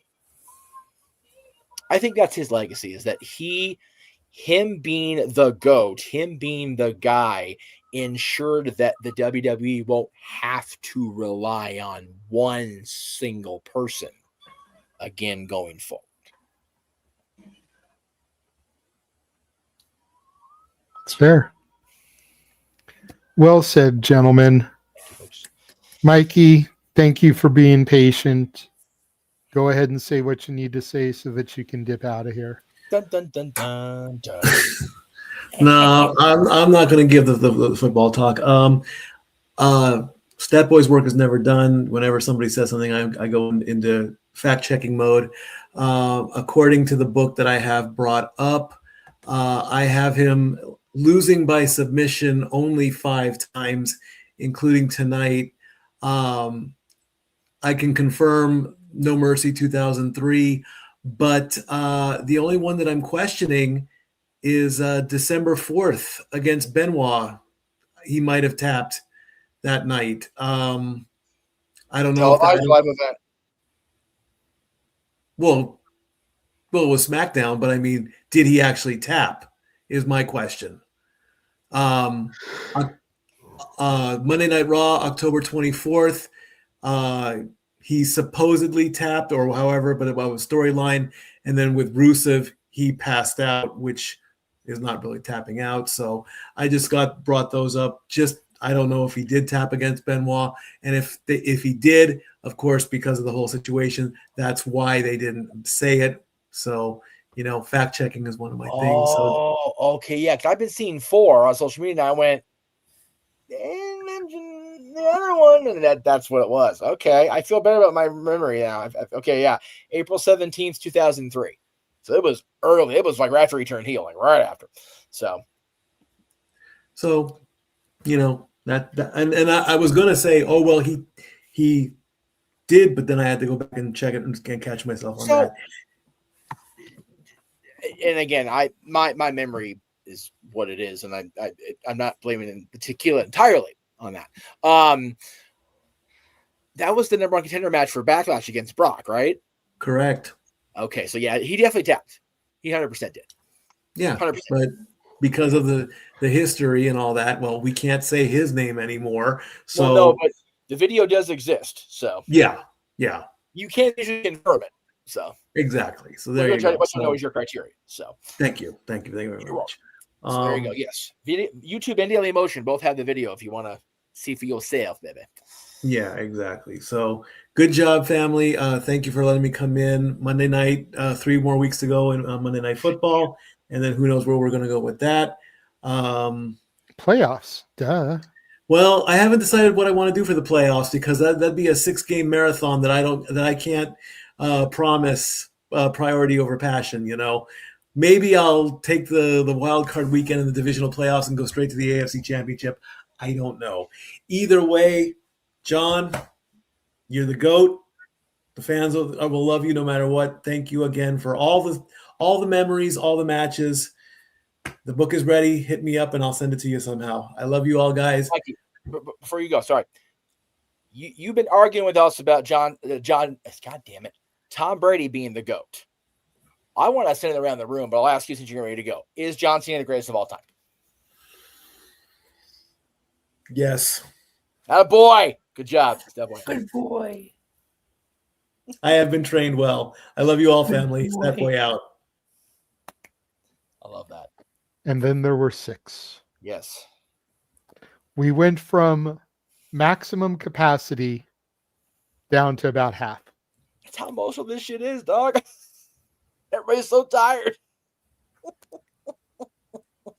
And we'll Sorry, be I'm just gonna losing chime Noah in It's about like a half hour. 12:30 here, so y'all have an advantage. Well, actually, I don't know where everyone is, but like my voice will be gone tomorrow. Yeah. Me and Jeff are in California, but I'm sure you know Jeff already. Mansfield and Noah are in Ohio. Nick is in Canada. Snowed in Ohio. Did you? Sorry, if I can. Did you go for the heel turn in Toronto? Yeah, Nick, were you there for that match? Nick's not very WWE centric, so for which match, buddy? They're asking, were you there for the chamber for the heel turn? Oh no. Okay. I unfortunately, I'll be real. You couldn't pay me enough to go to a WWE event. That's fair. Considering he probably would have had to hawk both kidneys, a liver, and a bunch of semen to a sperm bank, I don't think those tickets are being purchased. Yeah. No, but even then, it's not. I think we've documented it a lot on it. It's not my cup of tea. It is. No, we know, brother. I'm just messing with you. It is very hard to be a live attending WWE fan right now with ticket prices. Let's just be real. That's why I go to independent wrestling. Support independent wrestling. Yes. I sacrifice a social life for it now. He does, and he's still got a wonderful girl. So there you go. What's a social life? But tell me Here's there's everything. an AEW event coming to Toronto. I'm there. There you go. And we know AEW is coming back to the Crypto.com arena in March. So, You going, Jeff? The Staples Center. Yeah, Jeff, come on. It's the Staples Center. I'm sorry. That was the King's corporate shilling me. I apologize as a season ticket holder. Pete, I would love to. It just depends on money. San Diego killed me. I'm trying to, pinch so many pennies. Lincoln screaming at me from the grave about going to Vegas in a couple weeks. And that's even if Disney gives me the time off. I still don't know if I'm going to. I want to go because I've not seen the Bellas in a few months, and I really want to go to Nikki and just go, I am so sorry for that booking in San Diego. Like, holy fuck. So we'll see what happens. Groupon will probably have BOGO tickets for Revolution, so we can probably figure it out. Yeah, if they have tickets for Revolution, I would love to go. I'm hoping TNA comes back out in April and makes Rebellion an annual SC stop. I'll definitely go to that shit again. That was fucking Nothing awesome. like a day in Las Vegas to get you to it, right? So yeah, it's one of those. I have not ever been anywhere that crazy on New Year's Eve. The craziest I've ever been was I was at Disneyland the year Y2K was supposed to shut everybody down. I was there on 99. So Vegas is going to be a whole other fucking animal if I get to go. If you're watching a Disney Experiences scheduling, please let me have the time off. I want to go to Las Vegas. As someone who's been in Vegas on every holiday but New Year's and Easter. I can't even say anymore. New Year's is actually, I think, the only major holiday. Memorial Day is the worst. But you already got plans for New Year's Eve. You told me this, so you're not going to be in Vegas. I A will be lot in of plans. Vegas. A lot of plans for me need to fall into place. Yeah. Come to Vegas. Yeah, we are still trying to get the group who is quasi committed to Vegas for WrestleMania week to get on board with that. And if you're watching, you know who you are. Fathers. Well, one of whom didn't want to come into the pre-show because they said they wanted to save their thoughts for Shenanigans, and well, we're almost 2 hours in and they're not here yet. But well, that's a whole other story. That's a whole other time. And like I said, we've got this show tonight. We got Christmas next week. But the show on the 27th, when I'm not going to be here, by God, y'all better touch your shit. Anyway, Christmas show's on the 20th. that's what I said. So the show on the 27th will be everybody catches your shit. Pay Oh, that's attention, gonna be Mansfield. fun. I'm not going to be here. I don't give a fuck. Oh, I'm just saying because my girlfriend's going to be in town for a date that day. On the 20th or 27th? 20th. Oh, Ooh, so we get to meet Josh's girl on the karaoke show. You guys think I'm that stupid? Yes. No. I don't know you. Yes. Well, okay. I don't think I know you are. Do we think you're that stupid to expose your girlfriend to the rest of us? No, I don't think you're that stupid. No. Thank you. Okay, you're welcome. My girl met Jeff and completely forgot who he was the next day. It's okay, boys. My wife said that Claudio Castagnoli's areolas look like ham, so we're good. I mean, that's fair. Good night, Papa Gino. Thank you for everything tonight, good sir. Good luck hosting the review Tuesday with all the shit that went on tonight. Right. By the way, I wish I she could still be laughs there, about but what you that's told actually her. my next day to work. Yeah, I'm working. JJ, I have 3 days off between now and the show after Christmas karaoke, like the 27th. I have 3 days off between now and then. I'm so fucking happy right now. Jeff, trust me. When I introduce her to Maddie, that's going to be the interesting part. No, because that should be a conversation. That's fine. Dude, bring her in here. Throw her to the fire, dude. Make it happen. Hell yeah. Oh, you're no fun. I'd bring my girl if she would actually show up, but I know she won't. We thought you actually liked this, Mansfield. But anyways. Oh, I do, but I'm not stupid. Unfortunately, I'm going to have to, because I have limited phone battery and I have people blowing up my phone because people know I was at the show. So I have like. No, you're good. Pete, thank you for coming in. It's good to introduce you to the Simple Rival Studios / former Jeff Meacham Network audience. Thank you for giving me the time, man. I really appreciate that. And you are always welcome here. My love to Rach. And when you guys get back, let me know. And we'll actually do something we can just like hang out, not have to be around a bunch of fucking people and whatever. Amen. All right. And we can take her to a Kings game. She saw Caps, which was, but Kings game. Yeah. We're bringing a Kings game she actually watched and had them win. Take her to a Kings Ducks game. Then you can really get the interesting side of Jeff. Ooh. Are you if she's in tonight, JJ? If she is in town when the Kings play the Ducks in Anaheim, that's when we go. We were in San Diego on that Friday after Thanksgiving. Oh, that's right. Fuck. Dude, I told myself if there were no meet and greets I had to go to on Friday, I was going to stop in Anaheim and then go to San Diego. We realized the game was going on the way in, and that's why Dylan's like, well, no, we definitely got to go to the Gulls game. I'm like, that's fair. And then the Gulls got their ass kicked. It was wonderful to watch in person. Let's get a power play first, then I'll take her. That's fucking valid as hell. Thank you so much, All right, guys. Thank you. Anyone wants to message on Instagram, let me know. I'll give thoughts for days. If it's Cody related, don't message. Yes, you can. Let me get the thing up here so I can say it properly. You can find Pete on Instagram, all one word, all hail King Phenomenal. There you go. Dude. Thank you, guys. Sounds good. Love you all. Crazy night. Great shot of John. There you go. You'll love to see it. There you go. Let's go, Cena. All right, have a good night. Night, guys. Thank you. Thank you, Pete. So I just opened up his story. It's this girl Rage covering the Cena sucks part of his shirt. Good.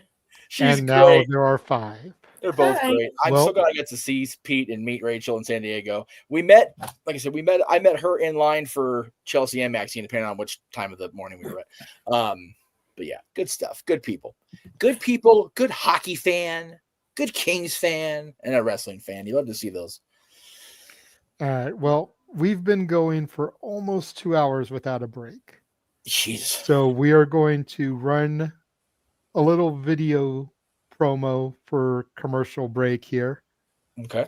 And when we return, we will start talking about matches, moments, all that type of stuff. Considering Noah has been pretty much engulfed in church work, hopefully he'll give us a little bit more time and actually, interact with us now that it's a much smaller group on screen. Yes. But I'm not going to hold my breath. What is We'll my be right timetable on the commercial break? 3 minutes roughly. And yes, I said I 3 need to minutes. take my leg off. How difficult was it for you to accept that it's finally time to, go into retirement in the WWE? Great question. It was pretty easy because of a promise I made to you guys 25 years ago.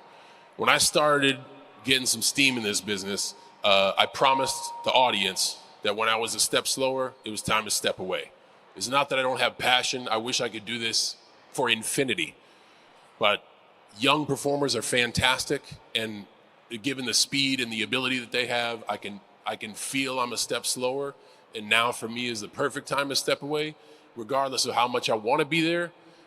It's so easy because you guys have held me accountable, and you allowed me to make that promise to you guys, so I know it's time to step away. Thank you for I asking. appreciate you, sir. Yep. Last one. Here we go. Hi, John. My name is Em, and I'm from Cherry Hill, New Jersey. And my question is to you. You are so important to my generation, Gen Z. And so my question is, who do you think on the current WWE roster is going to be important to Gen Alpha like you were important to my generation? First of all, thank you for the kind words. I gotta be better about taking compliments. I've already heard that I'm crappy with words of affirmation, so thank you very much. That's up to you guys. And that's the great thing about WWE. And I want to leave on this thought because I think it's beautiful. I am not supposed to be here. First pick out of my class was Brock Lesnar. Second pick out of my class was Dave Bautista. Third pick out of my class was Randy Orton. And all of them went on to have great careers. But when they needed an employee to be there at every beck and call and devote their life, essentially, or a period of their life to this business, somehow, through some sort of crazy circumstance, I was able to whittle myself to the front of the line. And the crazy circumstance was you guys. You allowed me to. When I went out on those Saturday night programs that no one wanted to have matches on, I said I own Saturday nights, and you dug that. You thought it was cool. When I started making jokes about people and dressing different, you guys dug that, and you thought it was cool. No one from the creative process or the corporate process wanted to put me at the front of the line, but they're also not foolish. They didn't ignore your noise. So I'm here by absolute accident, and that's just an example of when you ask, predict the next person of influence for this generation. That is 100% up to you to decide. And I cannot thank you enough, because I know we got a TV show, and I'm going to behave different on that TV show, and I respect that because I love what I do on television. But I would be remiss, ignorant, and incorrect to say that I'm not so grateful for each and every person here, because it's because of you that I became a pick of relevance. I love you too. Thank you so much for having me. I hope it's been a great day for everybody. Thank you, Philly. I hope y'all have a great rest of the convention. And now for a taste of things to come.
And as always, here this is our students truly encompass, celebrate, embrace, engage, pontificate, analyze, criticize, and react to all the wrestling.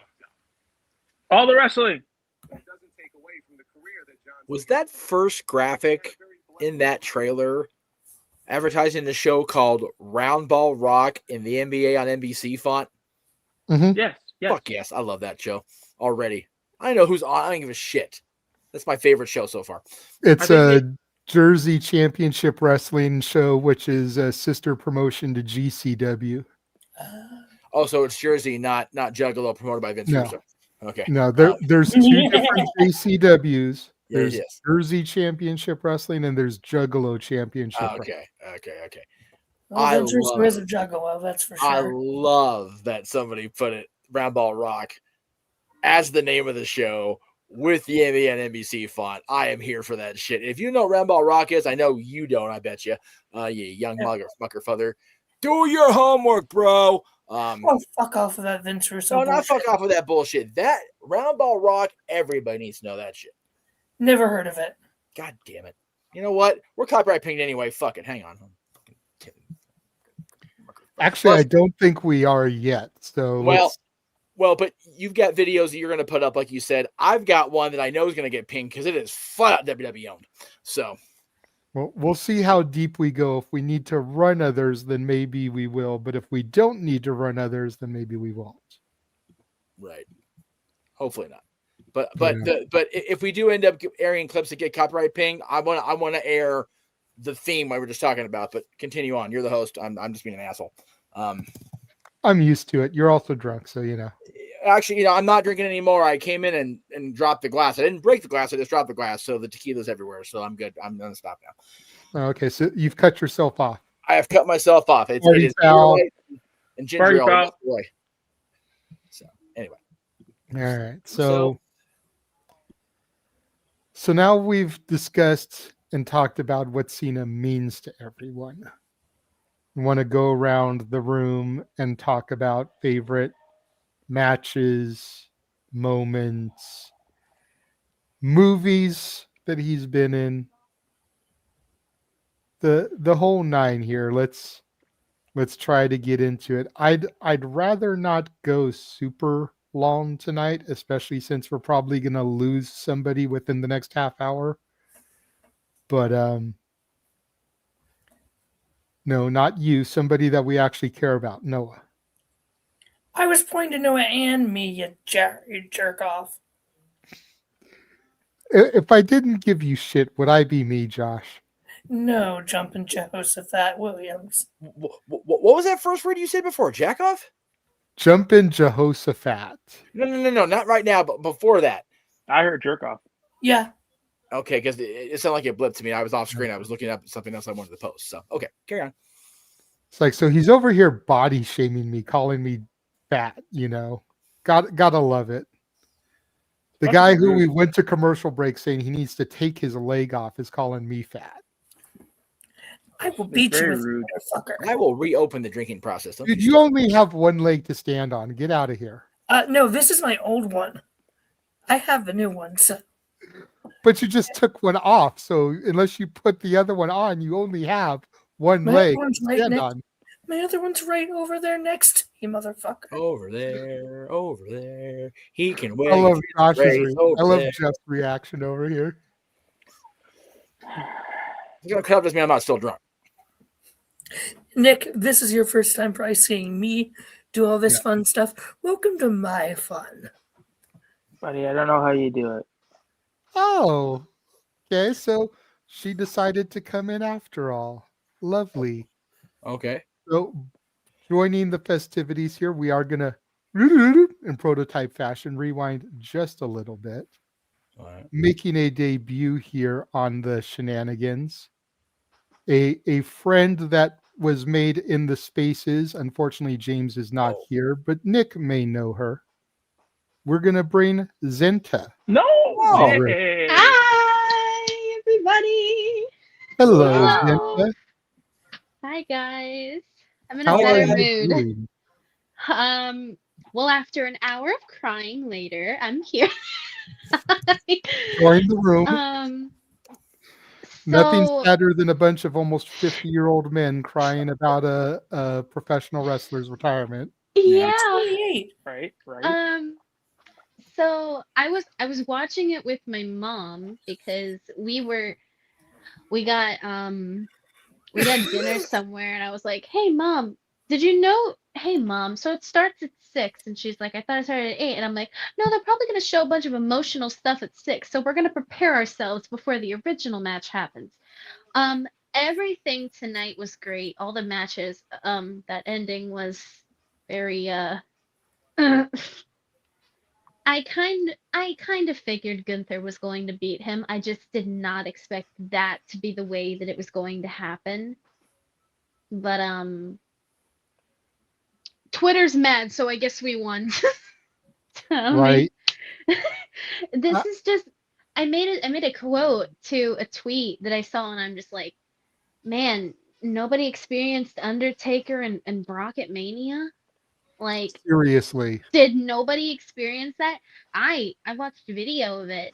I was like, oh wow, that really happened. Nobody experienced that. Nobody experienced Roman beating Undertaker at Mania. Like, Yeah. it's the same thing. The 100%.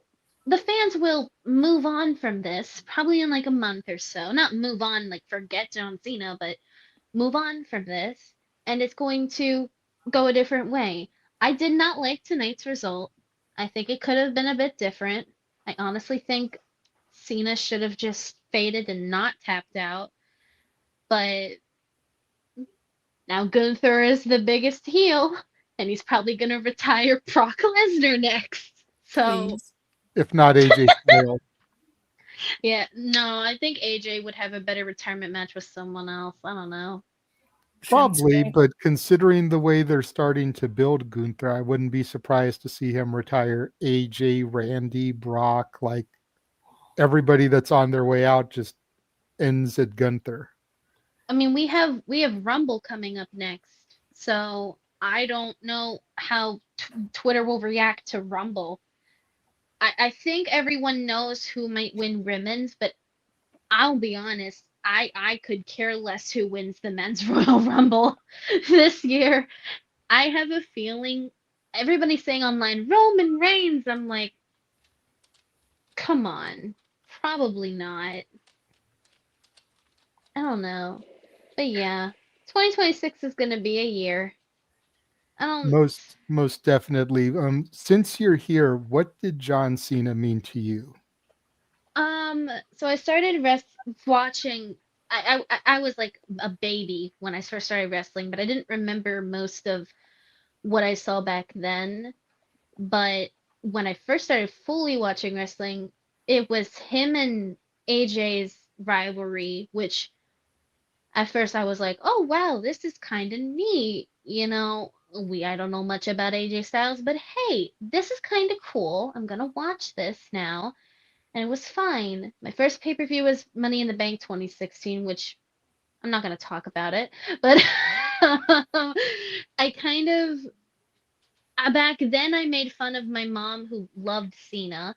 Because I just thought the guy was funny. I didn't really know much of importance. Now, today, I think this is going to leave a mark in WWE for a very long time. He not only has helped this company, he's helped children, he's helped families, he's helped the military. He's this big persona now. And I'm not saying WWE is the reason that happened. He happened. It was him. It was all him. And I think, I don't know, I don't want to cry again.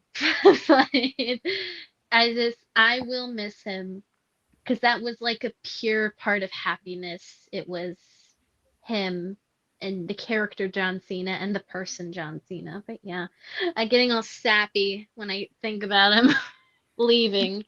It's okay. That's the whole purpose of this episode tonight, is to kind of celebrate the career and remember the good times, you know, since this was the last time. So that's why I asked if you wanted to be on. That's why I sent you the link, you know.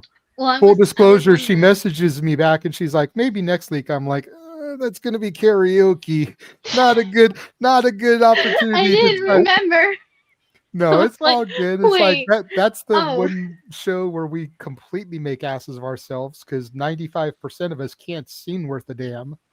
Unless Can you're barely James, carry a tune in a bucket. Unless you're James.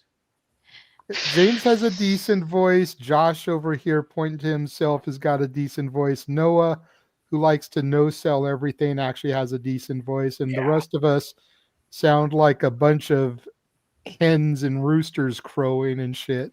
Listen, I'll have you know my karaoke last time I was on was epic. Okay? Nick, I'm the Josh Groban of the group. Josh, you shut the hell up, right? Okay. Another soundbite of shut the hell up, Josh. There we go. We got like 3 people saying it now. I'm here for it. I love it. More for the intro. More for the intro. You might be the Josh Groban, but I'm the Celine Dion, motherfucker. Wow. Okay. I have busted out Kelly's theme on this show before. Hi. Josh, wrong brag. Wrong brag. Wrong brag. I just saw the message pop up. Wrong brag, Josh. Yeah, I messaged him and told him that you were on. He's like, oh my God, Zent is here. Right. He was on for a little bit, but he's been like an emotional wreck today, not just because of the Cena match, but because of other stuff I guess he's dealing with. So he tapped out, and I was like, dude, you tapped out too early. Zenta's here making her debut. She's like, oh shit, damn it. It's like, I better jump into the comments and at least say hello to her. Hi. But yeah, I was on the phone with one of my friends, and I was like, I don't understand. 2025 has just been a year, and now I'm about to be 20, and I'm witnessing John Cena retiring. I don't know how to feel. And he's like, well, Jeff doesn't know. Jeff did he doesn't know win? how to feel after hearing that you're only 20, about to be 20. So Thank God. I'm not the youngest here. Thank you. I think it's, and my friend is like, did John win? And I'm like, no, he gave up. And my friend, like, wide eyes, just like, what? Something's wrong here. Well, see, that's why I'm not upset about the finish, because for 20 years he never gave up. Yeah. And so Gunther now literally has Hall of Fame credentials as being the man who made the guy who said he was never going to give up. I mean, Gunther's great. I think he's a great talent. Literally, this was a good Saturday night. This was good. Except for that finish in the Cena match. But everything was good. Honestly, I think the finish in Cody versus Oba was worse than the finish in the Cena match. Oh yeah. I had That's the only one I had a problem with. And I'll say it here because I said it on Twitter, but I'll say it here. I'm going to Raw this Monday. I'm going to Raw, and I'm pretty sure my entire if Gunther's here, like, and I'm gonna be like front row, like where the camera will be on me, like front row, and like I'm the amount of booing. This is gonna be bad. And I also have a double taping. I have a SmackDown taping also, so that's gonna be fun. But at the same time, I am so nervous for Monday. I know Punk will be there. I'm very happy Punk's gonna be there. I got nervous for a moment when he wasn't at the previous Raw. But yeah, I was like, oh God, I'm gonna be at Raw. And there's a video online of Gunther like walking, and there's security around him, and every single fan is trying to get up to him and just boo him in his face. And it's awful. There's a video online about it, and I was like, oh wow, he's the heel of the century. For real. Someone tweeted it. He's the heel of the century now. We don't get that many like good heels in WWE that often, but him, he just proved everybody wrong. Everyone got proved wrong. It's just, that's amazing. But yeah, I thought tonight was fine. And then we're gonna go to Royal Rumble. God, I'm so pissed off about that. It's like we go to John Cena match and then Saudi Arabia, Royal Rumble. We're going to Italy next year. We're going to an Italy pay-per-view next year. That should be fun. That will be fun. I'm 100% certain that's Backlash. I'm Probably. 100% certain. You don't just have a May pay-per-view and not call it Backlash.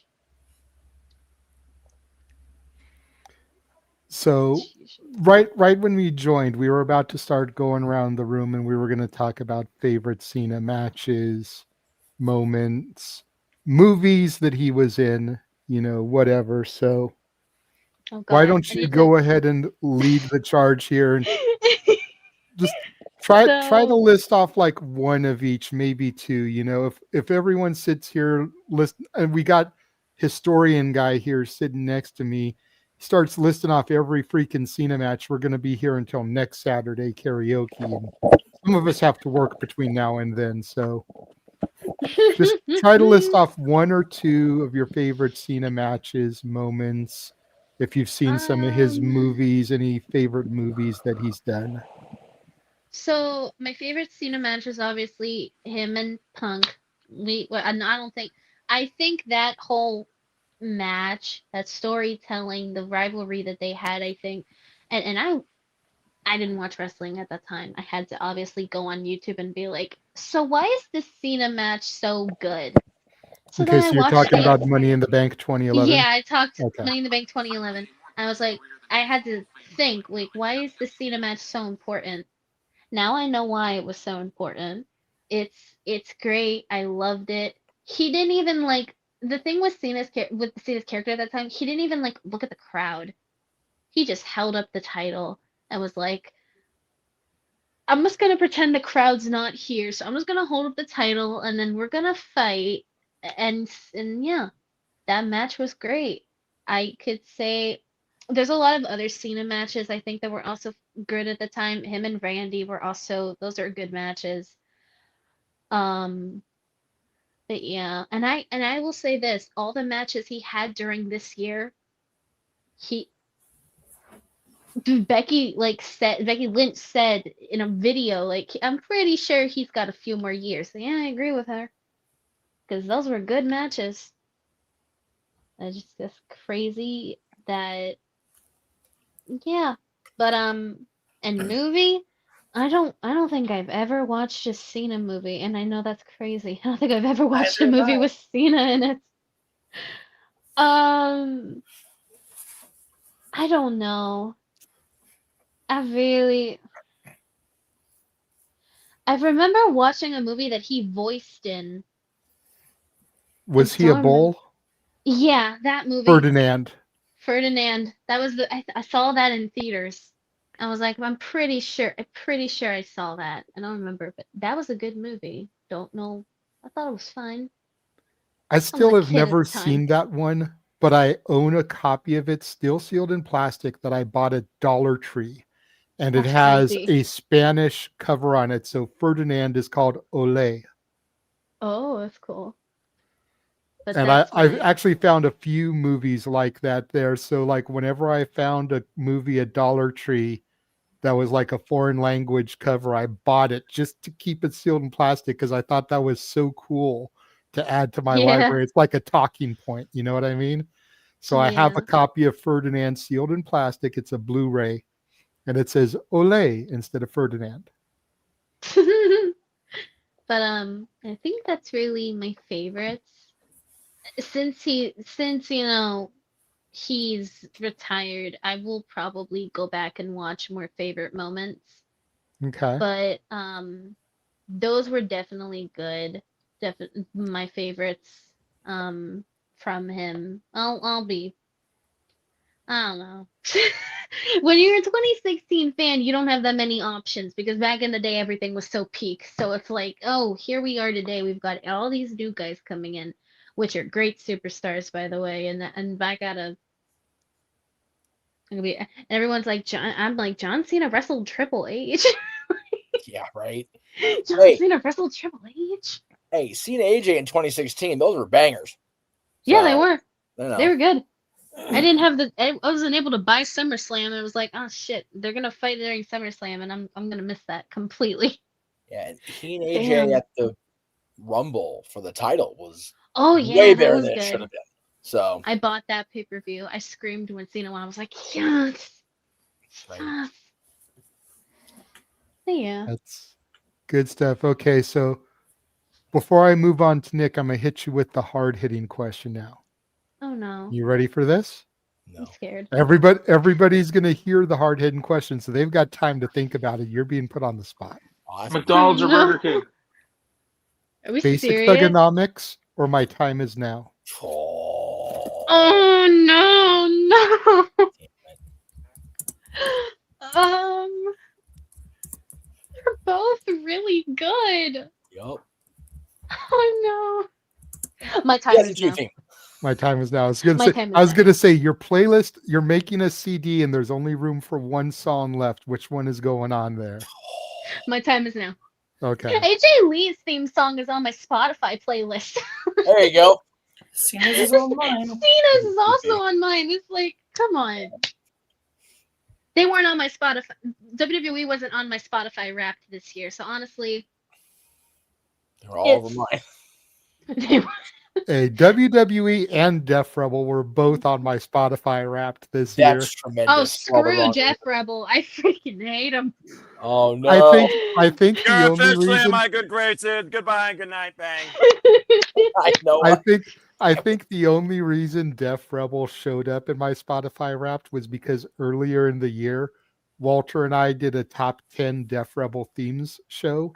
Oh my god. And we actually did the top 10 instrumentals and lyrical themes. So wow. we gave 20 themes of Def Rebel that actually are, in our opinion, decent songs.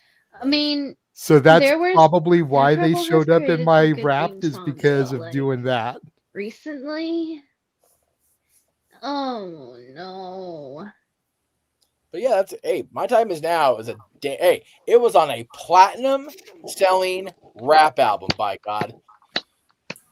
That's fair. You can't And argue that. and that tells you, and though it made me so sad because everyone was saying Wikipedia got updated. I opened Wikipedia and it says retired wrestler. Oh, I hate that. Oh, I hate that. I hate that a Retired lot. wrestler. I That hate was that a so lot. sad. Here Be lies John nice, Cena. Emmanuel. Retired. No, Hey, let's go back to his 2002 theme. Be nice, that's Emmanuel. crazy.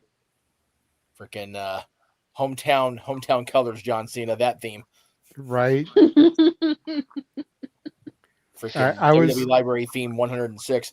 Right. I was gonna go to Nick Yeah. next, but I don't saw know. Josh's comment about how I have a lot of favorite theme songs, but My Time Is Now is like number 5 on my list. There's a bunch more that I can say they're a lot better. Right. that's fair. But So yeah. I was gonna go to Nick next, but I saw Josh's message about him getting CP and having to go Betty by time. It's past his curfew. His time So is up. Josh, No, I'll for go real, ahead and go time to is you up, next. and now he's gonna go in a movie probably next year. He's gonna be like, "I'm at a wrestling. Bye. I'm in a movie now. See ya." It's so crazy. This year, I found out John Cena actually had a wife. Oh wow. I didn't know. Yeah. I genuinely didn't know. And now you know. And JJ, Speaking what of do you always say notice, about who was knowing? conspicuous by her absence tonight? She was not. She was there. She wasn't We at. know damn well. She wasn't at ringside because everybody in the mother was at ringside instead. So. I met Nikki. Nikki, I don't think was there. Oh no, I Nikki don't had think no. That was not going. That was never going to happen. That would have been interesting though. But No, Josh, it wouldn't have. No, it would not have. No. Josh, it's on you now, sir. Matches. I mean, So- I got shocked that she wasn't in like the tribute, like the tribute videos or anything around that. But yeah, that's WWE's decision. I'm pretty sure Zenta can't hear you throwing the cue to Josh, so I'm going to say we're throwing to Josh. Go ahead, Josh. Thank you. So, Love you, Zenta. top 2 moments, top 2 matches. I'm going to preface this by saying I'm intentionally not going to say anything pre-2010 because that was before my time when I started watching in 6th grade in middle school. God damn it. So,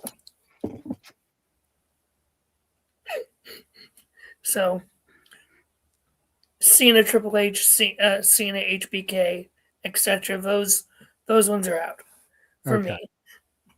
me. No thanks, Jeff. I have a girlfriend. You're not Maddie. God damn it, Josh. Just answer the fucking question. So, in terms of matches, I am going to say John Cena Batista, WrestleMania 26. Oh, and we lost JJ. Because when you look at that promo video, it is the two faces who were the ones who took the torches at WrestleMania 21, finally getting their big one-on-one moment. And Cena saying in that promo, "You do this for the money, I do this because I love it." And that match between those two, you just had all that emotion, all that history, just finally in there. You had the callback to SummerSlam 2008 with the top rope Batista bomb, which broke Cena's neck in 2008. You just had all that in there, and it was just a good, fun match for that time. Okay. Before you continue, Jeff, do you want to tell him why you said that that's where you lost JJ? Back in our day, WrestleMania 26, Josh, at the Casa, the original Casa 18 Studios. No, we were at my mom and Chuck's house. Was I not there? I think you were there, but that's where it was. But continue. Okay. Anyway, so at the origin point of the Casa, then, if you will, when that match came on, JJ literally stood up, turned his back, and sat back down, and did not watch the match at all. Refused to watch the match. Story time? Wasn't much story. Jeff just gave the story. Yeah, that was the story. He was just. I literally sat there through the entire WrestleMania, but when that match began, I stood up, turned my chair around, sat down, and I sat with my back to the television the entire time. Have you finally watched that match yet? Yes. Oh, you did. I didn't know. But in the heat of the moment, yeah, I turned my back on it because, as I pointed out, when I gave my thoughts on Cena, it was the epitome of me being over the same people in the main events, shoved down our throat. Yeah. And I'm surprised he as much of that mania as he did, if I'm being real. Money in the Bank, even though I was okay with the winner, not the cash in for him necessarily, but the winner of Money in the Bank, Jack Swagger, that was okay. Brett Vince was garbage. Okay, but it was never going to be a classic. But it was such. But it was Bret Hart doing what he said he'd never do and making a storyline out of the screw job. So he compromised his morals. Yeah, I had an emotional garbage problem with it. Honest to God. Cena I was Batista baby at the time, so I didn't know any of that. Yeah, I know because you were a fucking fetus until 2 years ago. I understand that. Continue. Give me next one. Go ahead, Josh. Continue with your matches. That was one of my favorite Cena matches. Fair enough. I'm not going to take anything away from anybody because everybody loves stuff for their own reasons. I mean, I'm the guy that adores Al Snow and Head versus Too Much from King of the Ring 98. Okay, so who am I to chastise someone for a bullshit match? I'm not going to finish that sentence. Thank you for that on a Saturday. Thank you. Keep going. We have a lady in the room. Right. Yes, I'm going to skip through a lot of the other. I'm not because you can't really even call them. They're moments and matches. So I'm going to combine it as a moment. Cena's 2015 U.S. Championship Open Challenge run as one of my moments. Because all of that was just so good. He helped bring in so many stars. Sami Zayn. He had so many good matches with that. It was beautiful. And just, yes. Thank you, Cena, for that.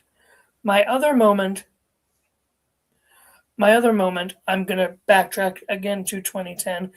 And again, please remember this from a fetus perspective at the time. Okay. I was in middle school, so at the time, and this is, I did not have access to internet or cell phones. I knew the results of a pay-per-view when I watched Raw the next day. I remember watching the Raw after SummerSlam, hearing Michael Cole say that Team Cena survived, breathing a sigh of relief. Oh, against the Nexus? Yes, because I did not want the Nexus to win. Again, fetus, middle Understand. I understand. I'm And- shaking my head because that's one of my big John Cena moments. But It's I understand. everyone. But And I I get understand from your perspective where you were at that time. I get it. So And I'm, as being older now, I get it. I understand it. At the time, I was like, oh, thank goodness Cena survived. Because I just did not like Nexus at the time. And I was very much big on Cena, take them down, take them out, get this stupid stuff over with. no, that's fair. So, that will be my other Cena moment, just because it's one of the moments I just vividly remember, like waiting for a result before I could know the results sooner. But I was just like, oh. The other being when Taker beat Shawn Michaels Okay. that same year. So those are my two moments. My other match, I'm gonna skip ahead to this year. Cena, Cody, SummerSlam. Okay. Such a good match. You had peak Cena, peak Cody. It's what the Mania match should have fucking been, damn it. Screw you, Travis Scott. Screw you, Dwayne Johnson. Alexa, play Fiend. I'm sorry. God damn you, Zinta. Stop. Alexa, stop. Zinta, you triggered Josh's version. Yeah. Yeah. Let's not do that again. Alexa? No, shut. Stop. I didn't know that was gonna happen. Miss Bliss? Alexa, who? Stop. Oh, shit. I'm not gonna lie, that's funny. Fuck all of Now playing Who Are You by The Who. Who are you? Okay. Every Who down in Whoville. Okay, yeah, you win for that time of year. That's fair. That's fair. Alexa, go fuck yourself. Okay. Jesus Christ.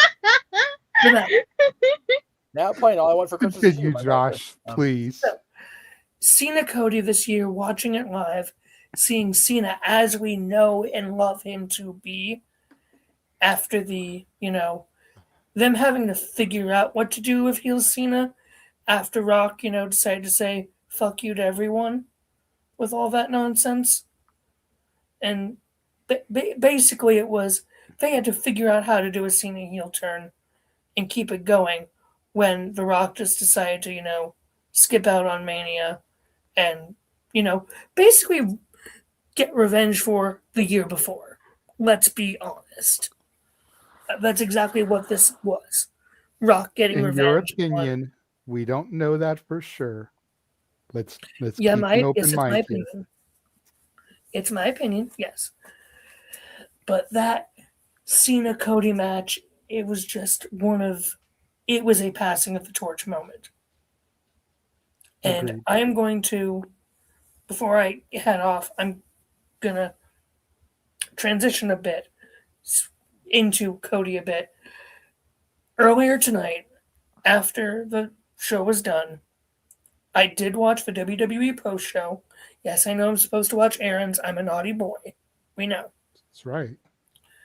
Jackie Redmond went up I don't remember if it was Jackie or Kathy, one of the two, went up the ramp because Jey Uso had stopped her and was doing an impromptu interview. And because Jay had been checking on Cody, because Cody had lost it pretty much. Thank you, Emmanuel. It was Jackie. And basically, Jackie was talking to Jay saying, hey, what did you talk to Cody? And Jay was basically saying, I was making sure if he was okay. And Cody said, yeah, but I need a minute. And after everyone else had gone back, Cody was still at the ring. After everyone else had gone back. Cody was still at the apron. Jackie went up, impromptu interview.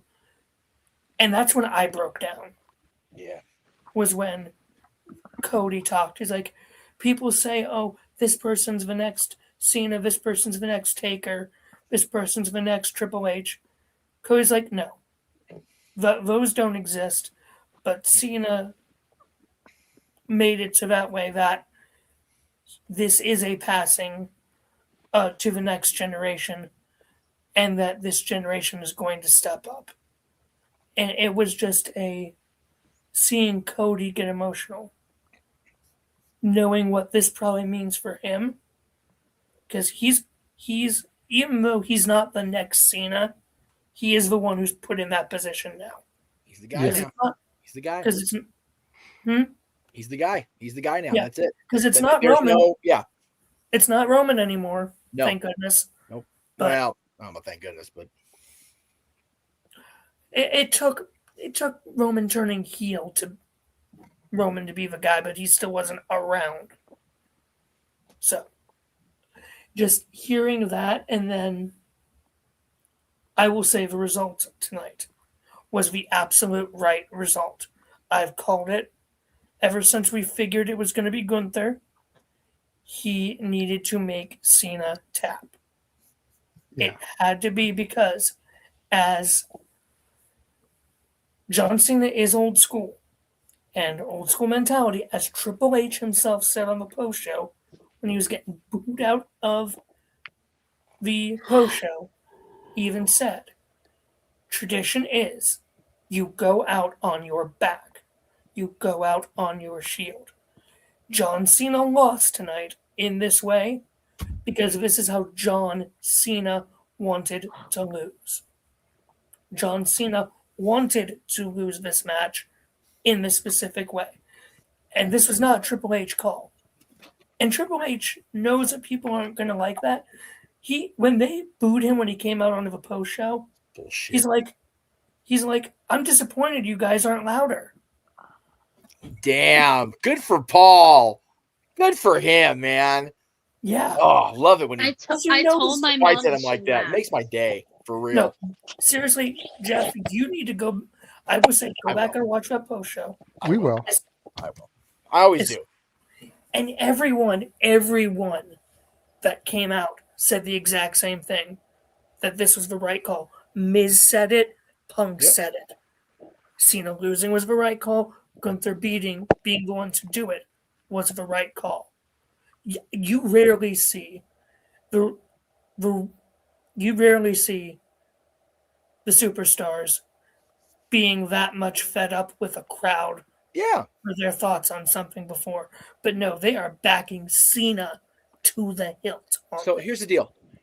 Everybody bitching that Triple H's booking ruined Cena's career. No.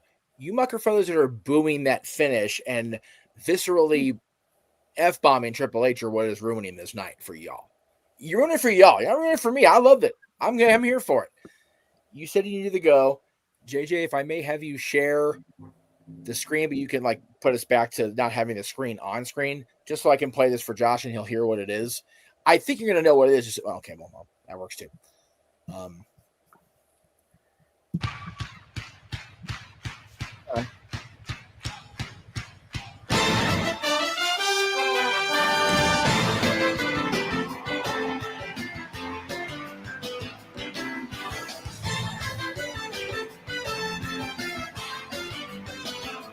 Vaguely familiar, but I don't know. Yeah, that was the NBA on NBC theme before you were born, so I get it. But okay, yeah, that's the NBA on NBC theme, and it's back since the NBA is back on NBC this year. That's why that first graphic for the show is called Round Ball Rock, because us '90s babies are like, so Yeah. So, like I said, Cena tapping out to Gunther, and Pete Rosenberg said it best. Oh no. That was yeah, I know. I'm gonna say it though. The fact that they had us engaged in about a 10-minute sleeper hold match, right at the end there. Exactly, because Cena did every single thing he could to get out of it, and the reason he smiled at the end is because he knew he couldn't do it. Exactly. It was Claudio versus Brian Danielson all over I again. was just gonna say From JJ was there PWG. for an hour sleeper hold match. And just you see, and I will say the reaction in that from TV wise, was watch that Cena losing to Gunther, Yeah. Taker losing to Brock. Oh, 100%. Pin drop. Crowd was exactly I said that on the air, I think. Yeah. And I'll also throw Miz cashing in on Randy Orton because that gave us the angry Miz girl. And like some of those facial expressions in the crowd were so reminiscent of her. Except there were 19,000 Miz girls. Yeah. Real quick.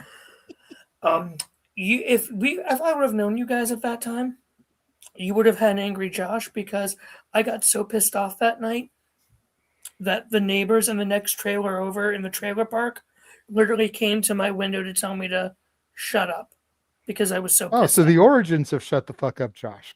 Pretty much. His own neighbors. Thank you, Miz. And just this entire night was just really good, especially that moment right before with Cena, with Truth, with Hendry. That little tribute. That was like... Yeah, that was funny. Yeah, that was funny. So, and to answer your final question, JJ, my time is now. Easy. Because, I was never around for the Thugonomics era. It's okay. All right. You can still listen to it now for all time. Mm-hmm. Except if you want to use it to post on a story on Instagram, because that sound's not available. Oh? Yeah. Mm. When I was making my story today, I wanted to use basic Thugonomics for the last image, and it's not on there. Yeah, I've had to stop editing videos together that I put the audio on myself because WWE keeps copyrighting me. But now, if that's not on there, I'll just fucking use it and see what happens. Yeah. So, thank you guys.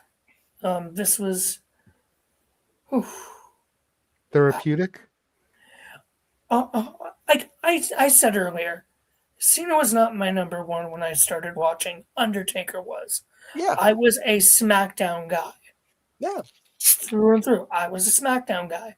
That it was Taker, Edge, Jericho, Morrison, Truth.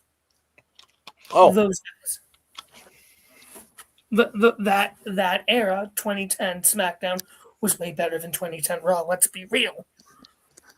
But yeah, it was guest host time. On Oh Raw. yeah, okay, yeah, no. Yeah, let's be real. There was like one good host. Yeah. There's more than one. Eh. Bob Barker, Pee Wee Herman, The Muppets, Ozzy Osbourne. That's at least 4. There's Pee-wee more was- than one. Pee Wee was fun.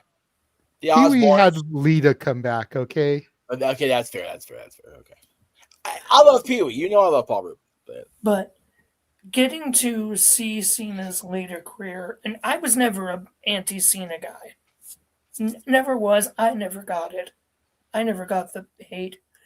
But just looking at it in retrospect, like, again, Cody Rhodes said it the best. I can't do it justice tonight to what Cody said. But when he broke down, that's when I finally broke down. Yeah. So, Now that makes sense.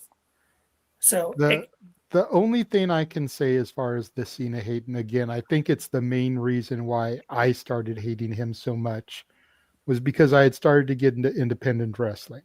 Yeah. And so you're seeing all these guys have these, for lack of a better term, submission classics, technical classics on the indies, very much akin to what AEW presents these days. So I was kind of like a sicko before the term sicko existed, as far as like that type of fan.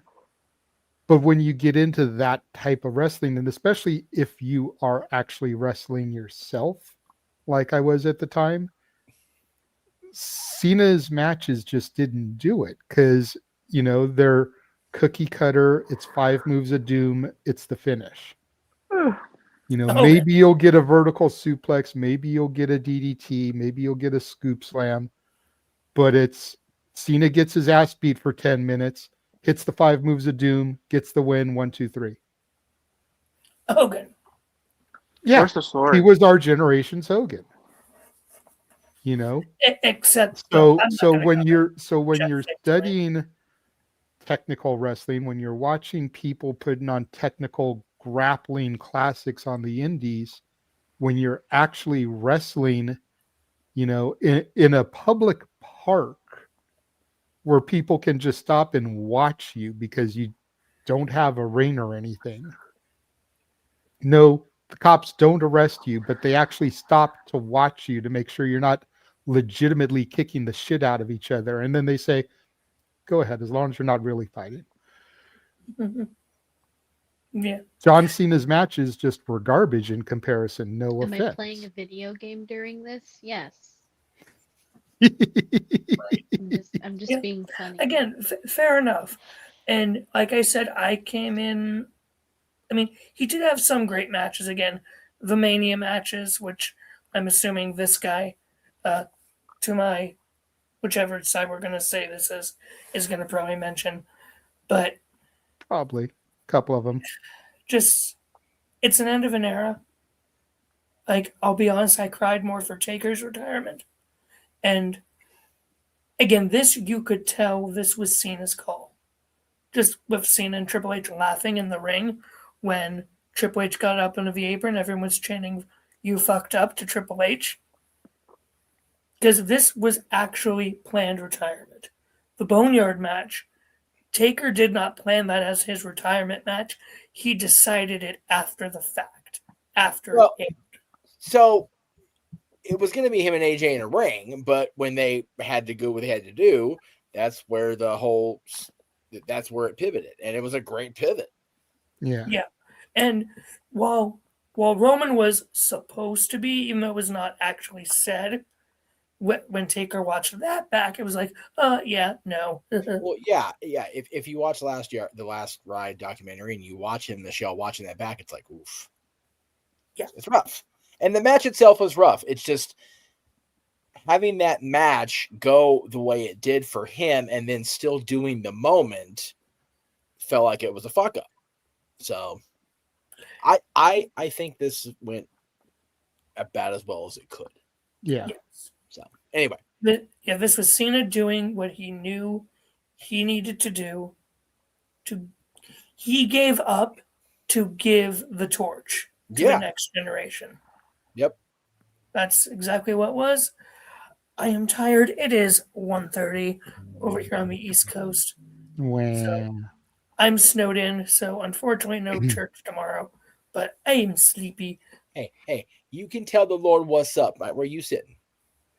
That's right. So I'm gonna get going. Love you guys. I will talk to you guys later. Next Saturday.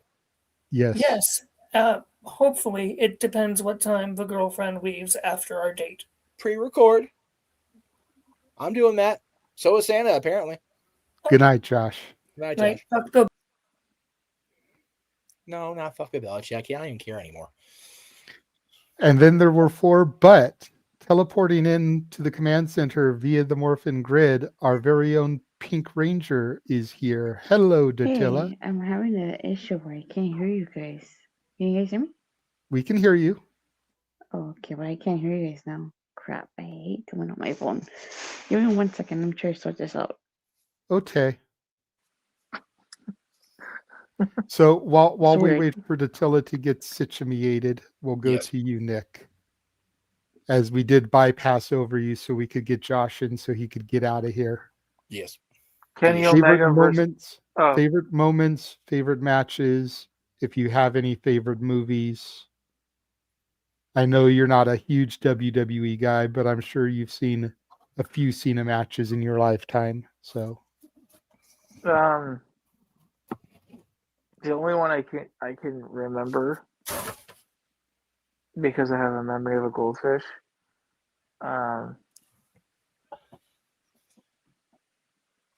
John Cena versus Edge at Unforgiven. Oh no. Okay. Just because I was a young lad and was there when that was. Oh, you were even there for it. Oh, what a dick. Yeah, I was there for it. That's awesome, dude. Okay.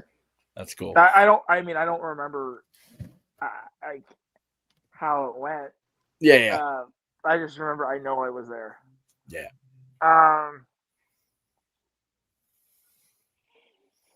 Yeah, I don't know. I feel. Hey, we can actually see some of Zinta's face now. That's your face. That's your face. Yeah, no, I don't really have like a. Oh shit. Yeah, favorite. Like that would be the only match that I remember seeing. I think favorite moment, just because I see it so often on Instagram and YouTube, is the one where I think it's Carlito, Edge, and Lita. They're all in the ring. Oh, she's gone. She was having technical difficulties too, saying she okay. couldn't hear us. When they were all in the wheel, they're all in the ring, and John Cena's cutting that promo on all of them. And Yes. he calls Lita a slut. She says, "Blow me." He has the pinwheel. Man, that's rough. I remember that. That is so not PG, John Cena. Jesus Christ. I remember the first time Edge cashed in Money in the Bank. Yeah. At New Year's Revolution. Yes. All right, I can hear you now. Can you Cool. hear me? Yes, thanks going though. Okay, no worries. Yeah, I mean that's. I don't have, and I hopefully this doesn't come off as a dick, because y'all had like great stories and y'all like these really emotional. I don't have that same emotion. You know, like all you guys were like, I don't know, I don't have that. So it's okay. That's okay. Yeah. See, hearing you guys all say it, and you guys are all getting emotional and crying. I'm like, wow, I feel like such a heartless asshole. No, it again for me and Jay, it's different than everybody else in the room except Mikey when he was here. You know, so Yeah. and even that, Mikey wasn't. You know, Mikey wasn't either as talkative with him as Jay and I were. So Yeah. you know, yeah, it's much more different. Because I love Mikey, but he's the weird hanger-on type of friend that sometimes makes people feel uneasy because they don't completely understand Mikey the way Mikey is. Yeah. You know, unless they really get to know him. Yeah, exactly. So for somebody of John's stature, it's like, Mikey's kind of weird, but we love him, you know. Funny enough, real quick, Nick, going through trying to find the original copy of the Cena pick with you and I, just so I could edit it properly. So I typed in Cena in your and my like friendship thing on Facebook. There was a post by K Spence. Okay, you're right. Fuck John Cena to you. And I'm like, God damn it. It's a blast from the past baseball, game that I was completely okay with not hearing again, but I know, what? right? But yeah, total inside baseball. Definitely Everyone's approved. fuck, but sorry. Never think about that right now. Go ahead, Nick. No, yeah. Yeah, other than that, I don't really have like I said it before. Hopefully. All right. Well, I at don't- least I don't- answer the $1 million question. Basic thugonomics or my time is now. My time is now. That was what I grew up with. So Okay. that's really like I wasn't. Yeah, like I remember playing the old WWF games. That was like that was what John Cena came out to in them, right? But yeah, I would say my time is now. Okay. Well, I will go ahead and go next, and then we can go to Datilla, and she can just kind of like hit everything, kind of talk about what Cena meant to her, and then answer the questions, and then we'll let you kind of close us out here. But Do that. right out the jump, I'm gonna say basic thugonomics. Oh, sure. I always hated My Time Is Now. Mainly because he like changed his theme song like 2-3 weeks before Mania 21. Right. And I was so looking forward to going to WrestleMania 21 and popping for Basic Thugonomics because I figured he was going to win the title. Like just something in my gut told me he was going to have his moment there, and I wanted it to be Basic Thugonomics and everything. Like 3 weeks before he changes his theme song, I'm like, all right, you know what? Fuck you. That was kind of the start of the Cena hate right there, was him changing the theme song before WrestleMania. But I always just preferred his flow in that song, and I always loved the line, my incisors like a viper biting through your one-liners. Right. Just that shit always kind of hit hard to me. Yeah. Match-wise, I definitely have to go with one of the ones Zenta said in Money in the Bank 2011. Especially since, and mentioned it before the two ladies joined, but especially since we were there when the pipe bomb was dropped that led to that match. Oh, right. Even though Punk put Cena through a table to start said moment, I wouldn't call that a John Cena moment.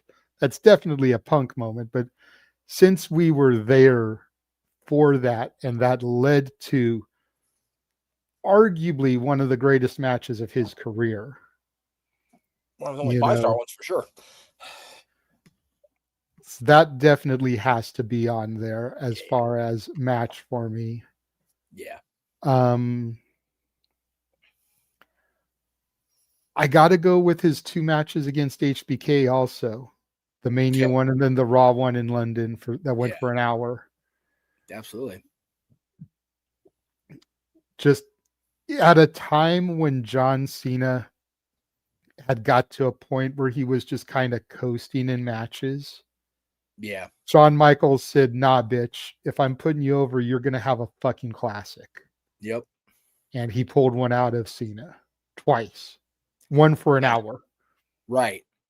And that was in the middle of his started the reign with Edge in September, lost it only because he had to forfeit it with the injury the following October. Yeah. So that was a run of mixed bag, and Michaels pulled that shit out of him, like you said. So good. And it was supposed to be Hunter, but Hunter had gotten injured, so they slotted HBK in the spot. And Shawn was like, I'm not just a slot, bitch. It was so good. Both of them. Moments. Pretty much any of his freestyles. Right. The battle against Big Show was just great. The shit that he did against Miz and Rock when he kind of came back to the freestyle after being, the chain gang soldier for so long. Yeah. The whole Marine gimmick. The fact that he turned a throwaway line from a Rock promo into an endorsement deal. Right. Like, you can't get much better pettiness than that. Like, people talk about the level of petty that 50 Cent still shows to Ja Rule, buying out the first 4 rows at a Ja Rule concert so that there's no fans in the first 4 rows. So good. Freaking John Cena took a line that The Rock gave about looking like a big bowl of Fruity Pebbles and turned it into a fucking commercial deal with Fruity Pebbles promoting the cereal. So like, good. seriously, you can't get better than that. Dude. And I was Team Rock through the whole thing, okay? But even I had to be like, you know what, Cena? Bravo for that shit. Bravo. Yeah, that one comes out every once in a while. Because a month and a half after that, fucking went to the grocery store and John Cena's face is on the box of Fruity Pebbles next to Fred Flintstone. I'm just like, they fucking did it. We were living together. You brought that shit home. It's like, we're not gonna eat that, right? Like, no, we're gonna fucking eat the Fruity Pebbles, motherfucker. It's like, all right.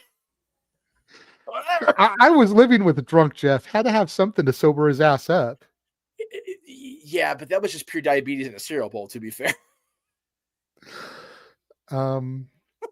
So that covers the matches, the moments. Yeah. As far as the movies, Mhm. most of Cena's movies that I've seen were hot garbage. Oh.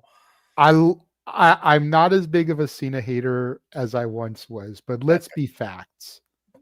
I haven't seen too many of his more recent movies since he's gotten better and become a bankable Hollywood star. Okay. I'd have to say my favorite still to this date is Legendary. Oh, so good. You know, the one he did with Danny Glover and I think Patricia Clarkson was his mom. Patricia Arquette? No. No, I think it's Clarkson. I'll look what you talk about. I think you're right, though. But yeah, Legendary I thought was a solid one. One of the WWE films he did early on. Yeah. A lot of them weren't good. But that was. The Marine I always clowned because they gave him the name John in the movie. It was like, yeah, it's because he's such a shitty actor. He didn't respond when they tried to give him a character name. Right. So they had to change the character to John so he'd actually respond. You're right. I apologize. Patricia Clarkson, Danny Glover, Madeline Martin, and Tyler Posey were the main supporting actors. Okay. 12 rounds was what it was. And I forget some of the more recent. I still haven't seen Cock Blockers, which I heard is incredibly funny. Never saw Ferdinand, like Zenta was talking about. I really want to go see Zootopia and see CM Punk and Roman Reigns as the Z-Bros. 73. Z-Bros. Like that shit has me dying that those two are in the movie together, but whatever. I'm trying to find the one that Dylan and I saw together. I can throw it at you, see if you ever saw that one. I can't remember the freaking name of it. Give me a second. I know he's been in a Fast and the Furious movie. One of the more recent ones. I forget which one and if I even saw it because after a while they started blending together to me. I think it's Fast 8 or Fast 7 that he started coming into it. F9 was because they portray him as Dom's brother. Yeah, no, I know he's supposed to be Dom's brother, but like I said, after a certain point, they just start blending together. It's like a horror franchise. Yeah, you know, you start watching like Nightmare on Elm Street, Friday the 13th, even Halloween. Get to a certain point, and they just kind of blur together. It's like, which one was this one? I forget. They all kind of look the same. Yeah. Imagine John Cena was in a Power Rangers movie. Don't get to tell us started. Don't get to tell us started. She We have flew all the way to Houston, Texas, from Southern California to take a picture with nothing. Exactly. So I wonder if he'd obviously be the Red Ranger, right? Yeah. The movie I'm talking about is Playing with Fire. Probably. JJ. He if we're being serious about it, he'd probably be either the Red Ranger or he'd be cast as Tommy, the Green and White Ranger, because Cena was good as a bad guy in the beginning, but then once he had that baby face turn, he kind of stayed baby face. Yeah. So I could see him portraying Tommy, but Datilla, what do you think about that as you weigh in and talk about, first of all, what John Cena means to you? And then once you're done with that, favorite moments, matches, and movies, if you have any. But who would John Cena play in the Power Rangers? You know what? I think he'd be Red. I cannot picture him as Tommy. I can barely hear her. Maybe it's just me. Oh, sorry. Can you hear me now? Yes. Yeah. Oh, I said, I can't picture him as Tommy. I think he'd be okay as Red. Yeah. Okay. Yeah. As far as what John Cena means to me, oh my God. Okay. You guys know he's my favorite wrestler. He wasn't always my favorite wrestler. He became my favorite wrestler in 2007 after the whole, incident that occurred in 2007. Yeah. So he's been my favorite wrestler since then, and he means like a lot. Like, he was the reason that I just got super into wrestling after, that continued with wrestling in 2007. And even when everybody was hating on John Cena, like I never hated on John Cena. Never. And everybody was like turned on John Cena. I never turned on John Cena. I kept cheering for John Cena even if people were booing him, even if people were like saying that he sucks and calling him potato salad.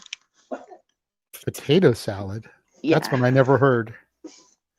Roman said it Oh, okay. during the whole. It's like missionary. Same scenario. And stuff. So It was not kind. yeah, so I never turned on John Cena. I've always just been a John Cena fan since he debuted, since he was a doctor of thugonomics, but more so after 2007. And just like if you ask anybody that knows me, who's my favorite wrestler is, like everybody will always say John Cena. Like even if they know I like wrestling, like immediately, like they all know I like John Cena. I mean, who else flies to Texas to take a picture with an invisible man? Right? If you don't love the man, like seriously.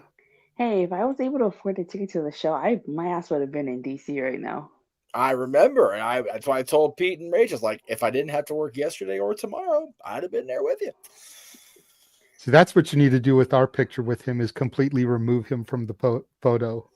Right. So, dude, when we did do the edit, it's like, why are you taking a picture with yourself? And when we did post the real one, it's like, why are you standing so far apart, y'all? What the fuck? It's like, Jesus Christ, you guys.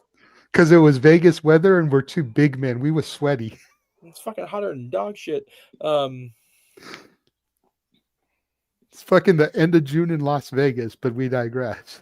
But then again, we have other friends bringing their 9.5-month pregnant girlfriends with them and trotting them around. So how dumb are we compared to some other people? Anyway, carry on. Fair. Anyways, go ahead, Nutella. Yeah, like I never had gotten that for whatever reason. I had never gotten the opportunity to meet John Cena. Like I know when they came for SummerSlam, I could not get a ticket. Like his ticket sold out, so I ended up getting Rey Mysterio, which was good because I also like Rey Mysterio. So I had never gotten the opportunity. That's the reason why I flew to Houston, because I never got the opportunity to meet John Cena ever. And it sucks that I got that I didn't get to meet him as like the WWE superstar, because I met him at Comic Palooza and he wasn't there under the WWE banner. He was there just as an actor. But so that was still an incredible experience. I wouldn't trade that for anything.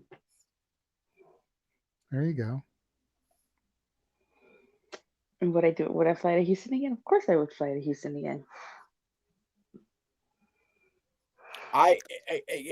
It's one of those, at the time you did that, his meet and greets are so expensive that it's just, I couldn't, that's why I didn't go up to him in San Diego. I just did one of those, saw him across the room, we're good to go. You know something though, WWE would charge us, because I paid $500 for a photo and an autograph, and WWE was charging like $3 something for just an audit for just a photo. Yeah, it's when you have a connection with somebody, you're grateful. You don't feel compelled to have to freaking throw that damn money down. You just try to do your best to make sure you get eye contact, which is exactly what I wanted to do. Dylan wasn't with me, so I could bob and weave as best I could. And it's just, he saw me, I saw him, and he knew we were there. And that's what I wanted to have happen. He knew that Dylan and I were in town to see the last pay-per-view match. So that was what was important to me. But, if the money would have been there, I probably would have done it. Yeah, I feel you there. So what about favorite matches, moments, and movies? Oh God, my favorite match, one of my favorite John Cena matches, has to be John Cena versus JBL. I Quit match, Judgment Day 2005.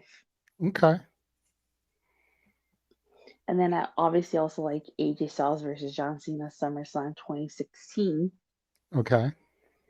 I felt like by that point, like AJ Styles showed he got a really good match out of John Cena, and that was at a point where John Cena was still like, and that's I wouldn't say he was necessarily hated, but still, like people would the 5 moves of doom and stuff like that. So I think that match really showed that he could still have a good match.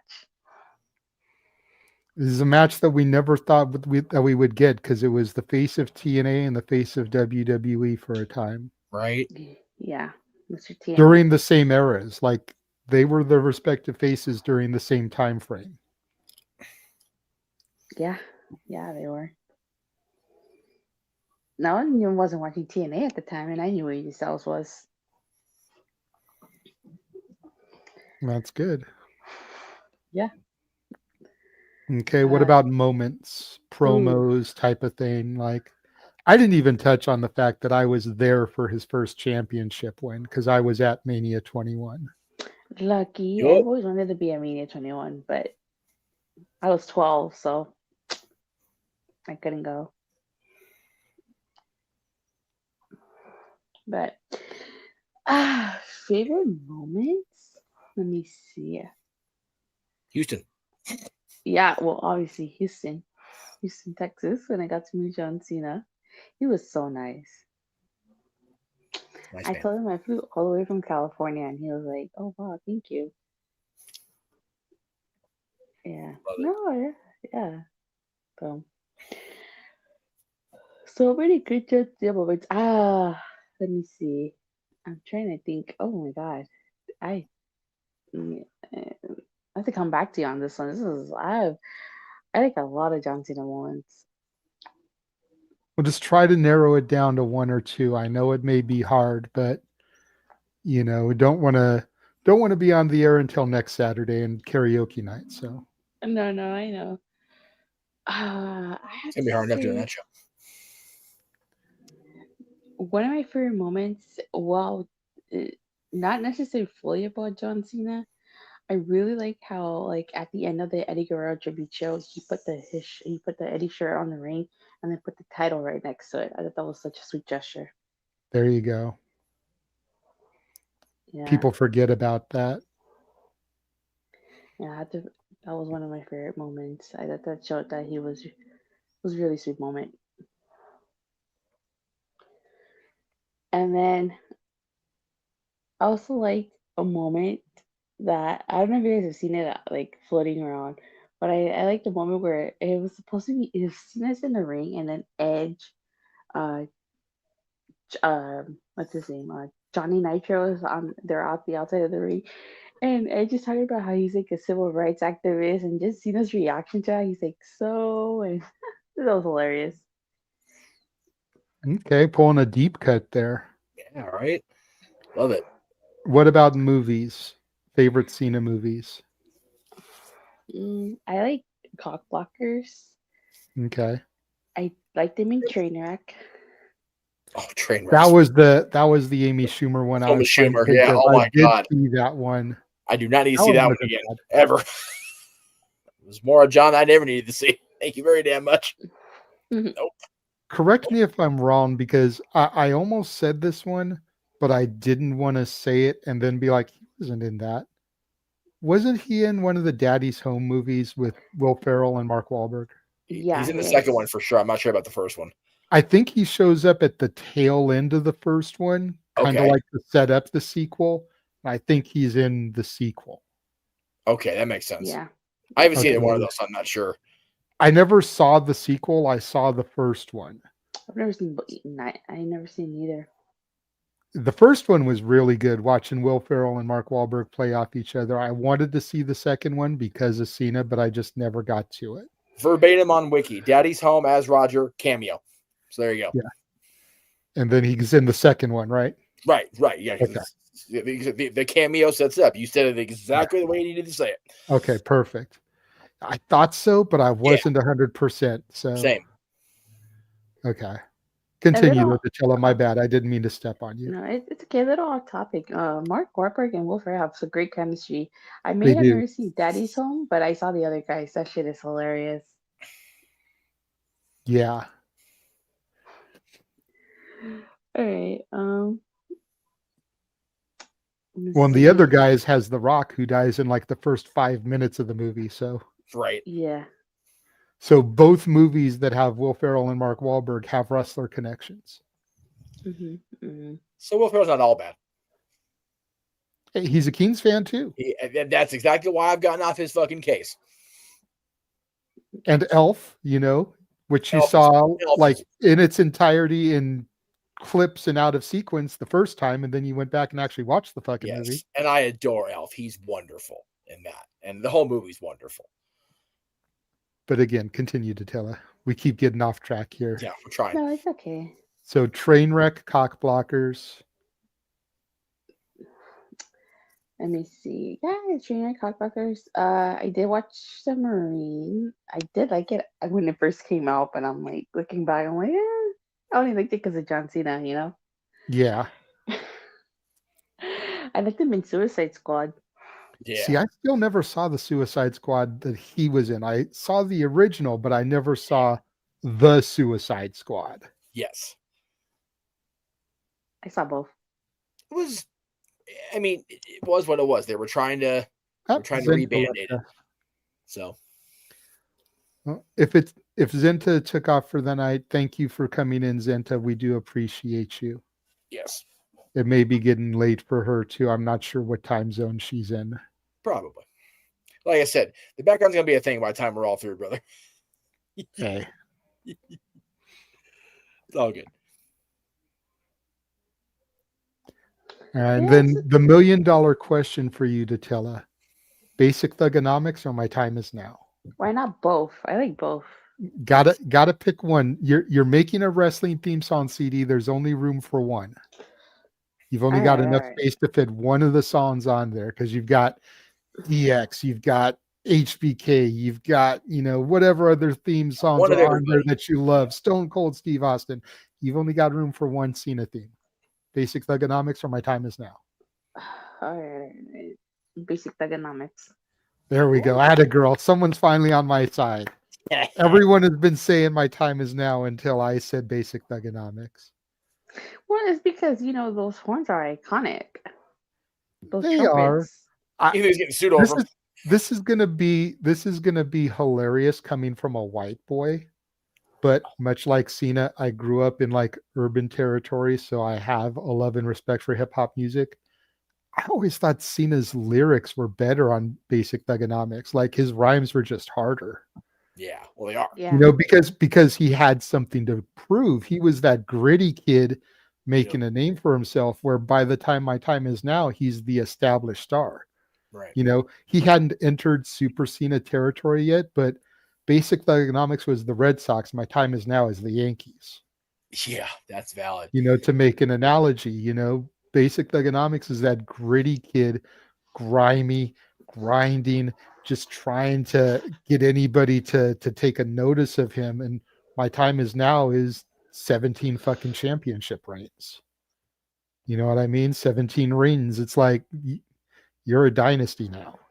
So if you listen to the lyrics, like I just feel like his rhymes were so much better. It's funny that Basic Economics is the only track on that album that actually like lasted as a theme and was honestly worth a spit. There were some decent things on there. Kennedy's remix was okay. I didn't mind the faster paced music part of his theme, but like just Basic Economics carried John through. Think about it.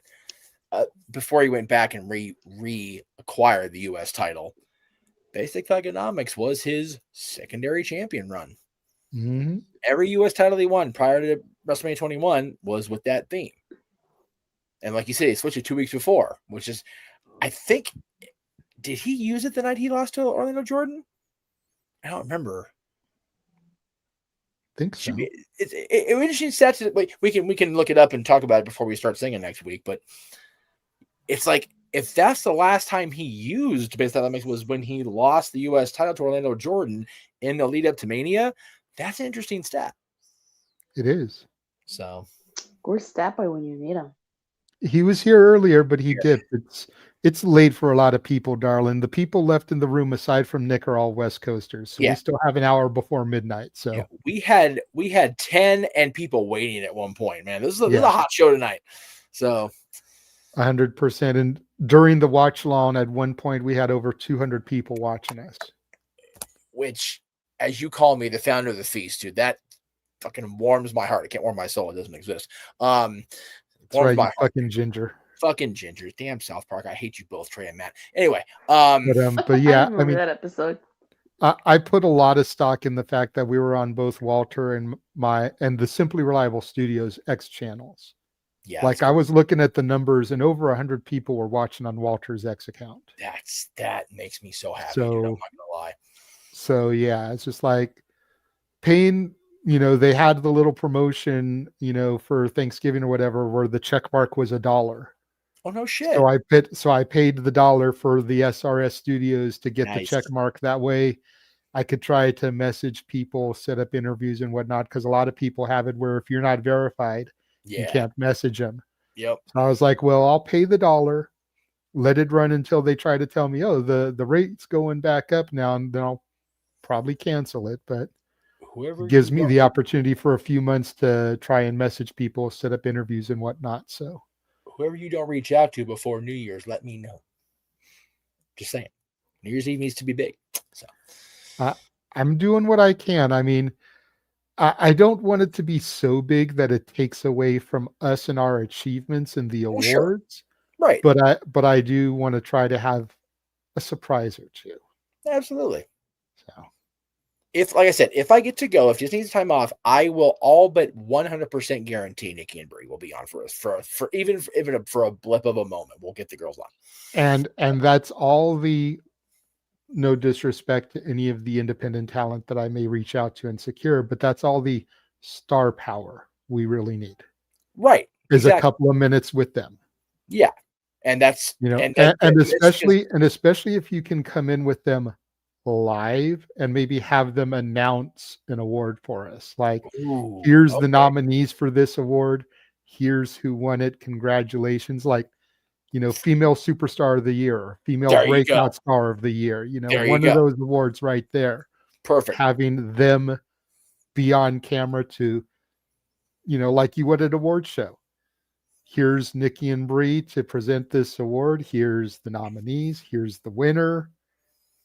Congratulations. That's my basic thought process behind them being on, was to present one of the awards, since I don't know how much time I'm going to get. So you got to maximize your minutes. Exactly. So yeah, that would be the plan. Okay.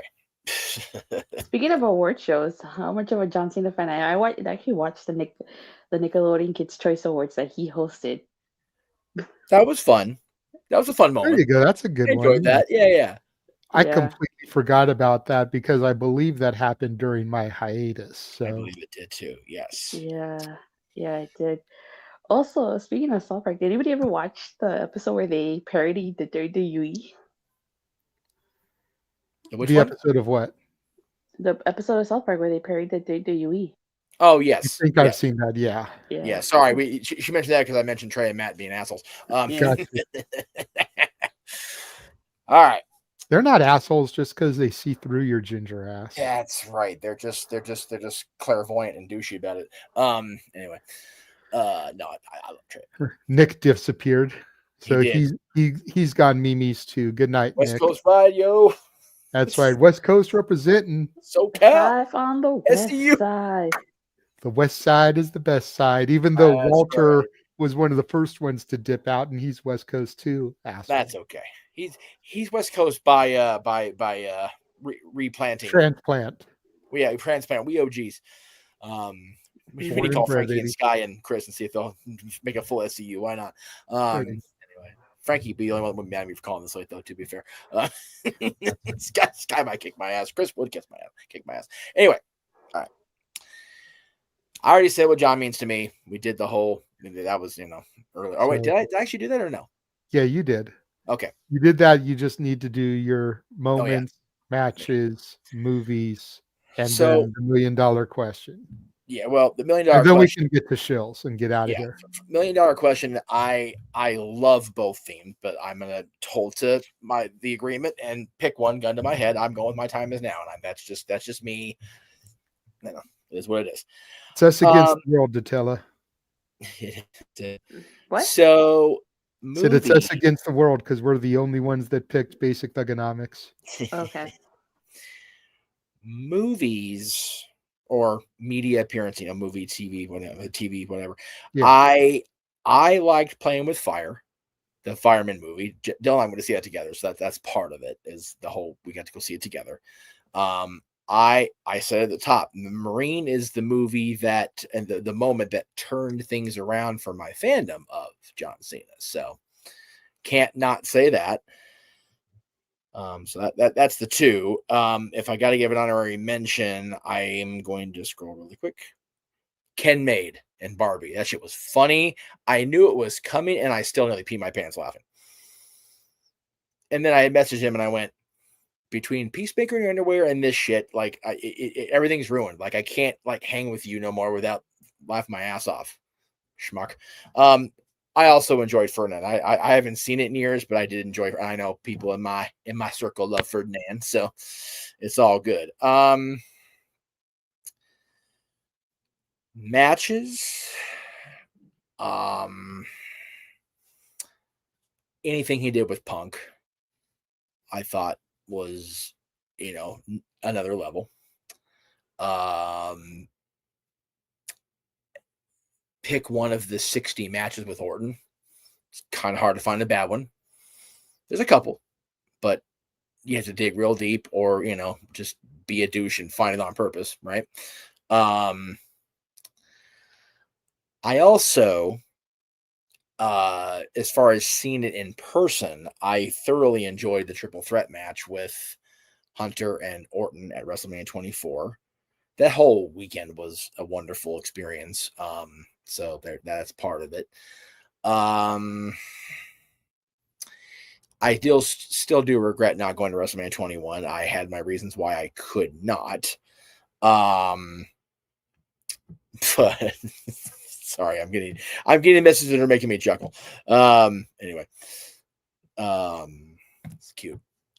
And then moments, I'm going to wait until I can have Jay come back because I do want to show the moment, one of the moments, because I was there live for it, and I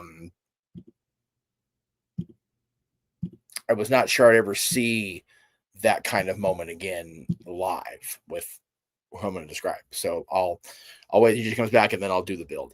But the other moments, again, that moment in Vegas, finally getting to meet him in person after being acquainted for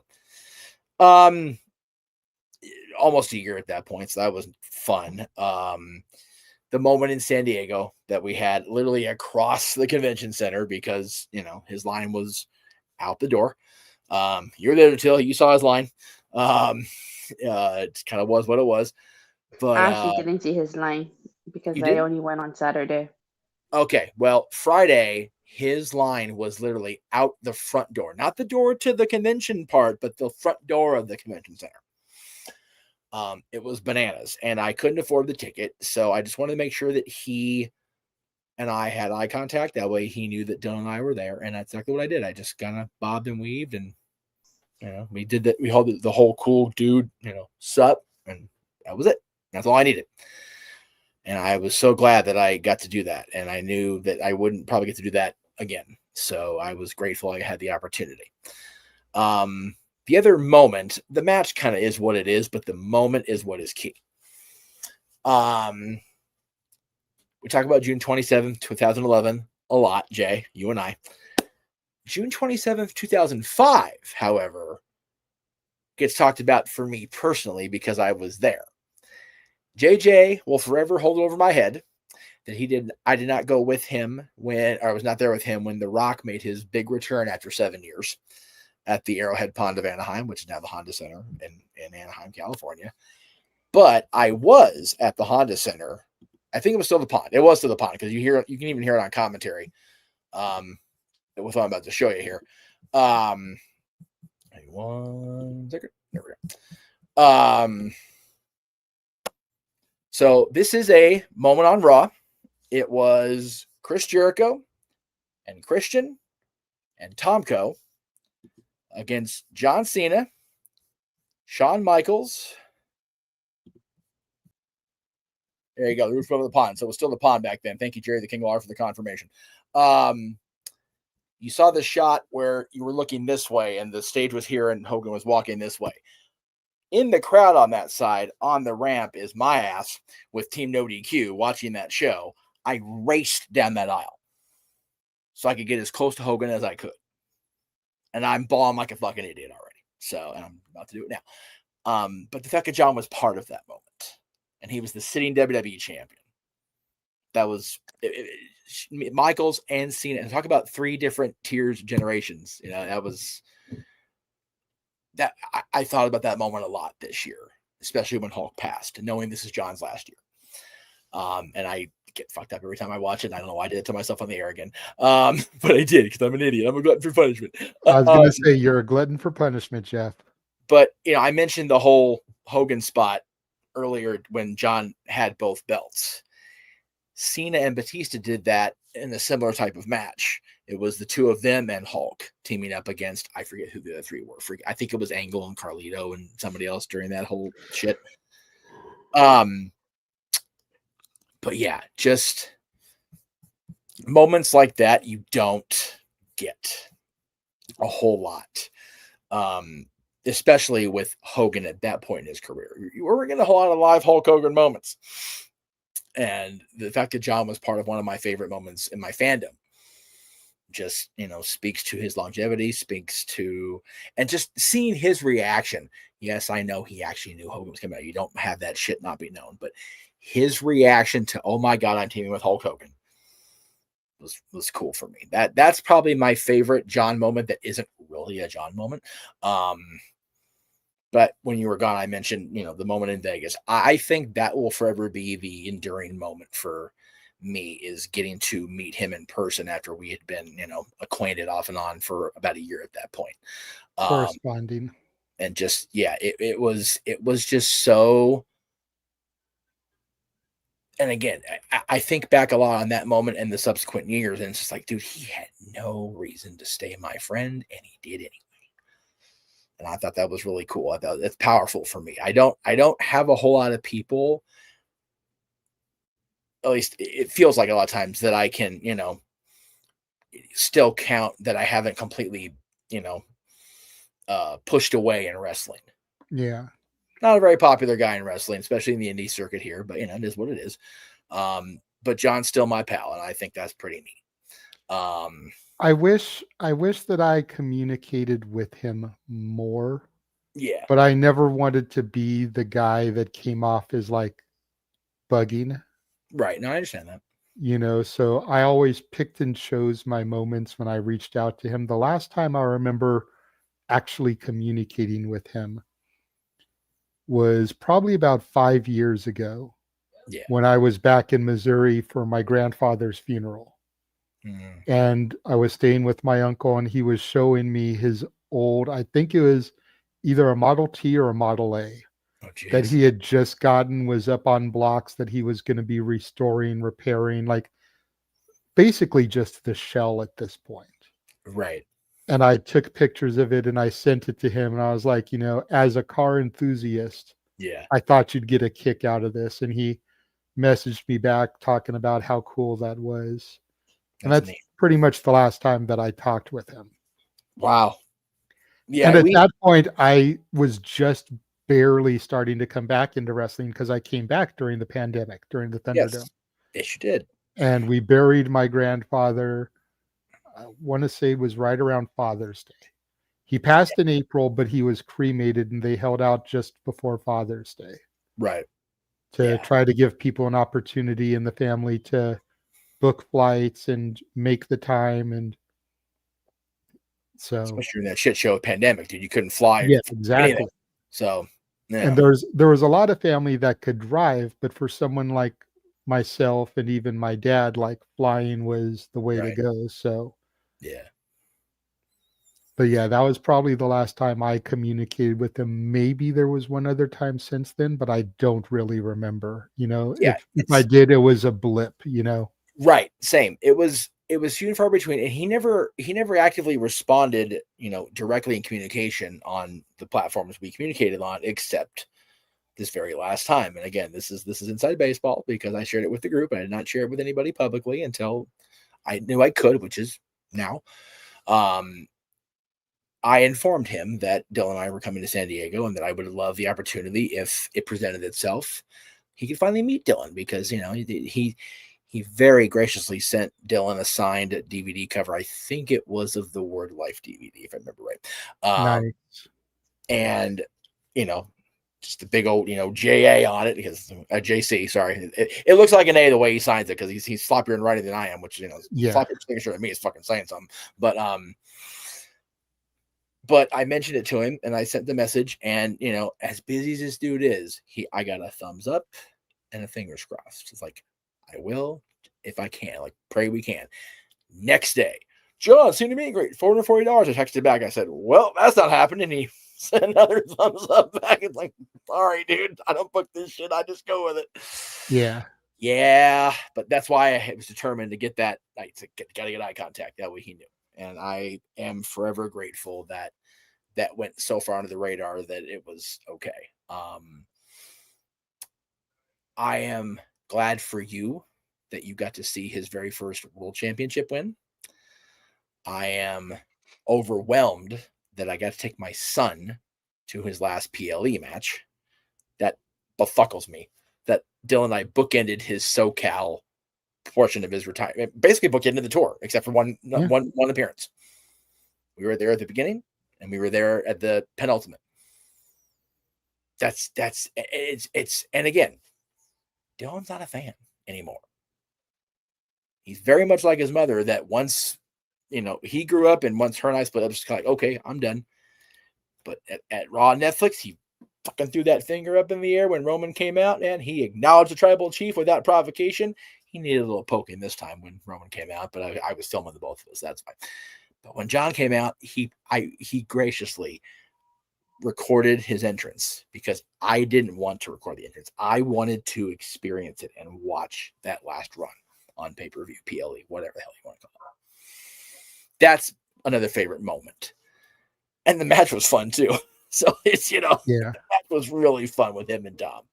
So I was going to say that despite the outcome of the match, which I will, and I know it's not his fault, but I'll never forgive WWE for.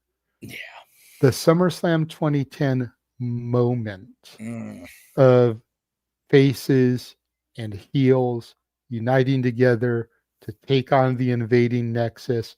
Yep. Bret Hart being part of the match, and I never thought I'd get to see Bret Hart wrestle again, and being there for that. Yep.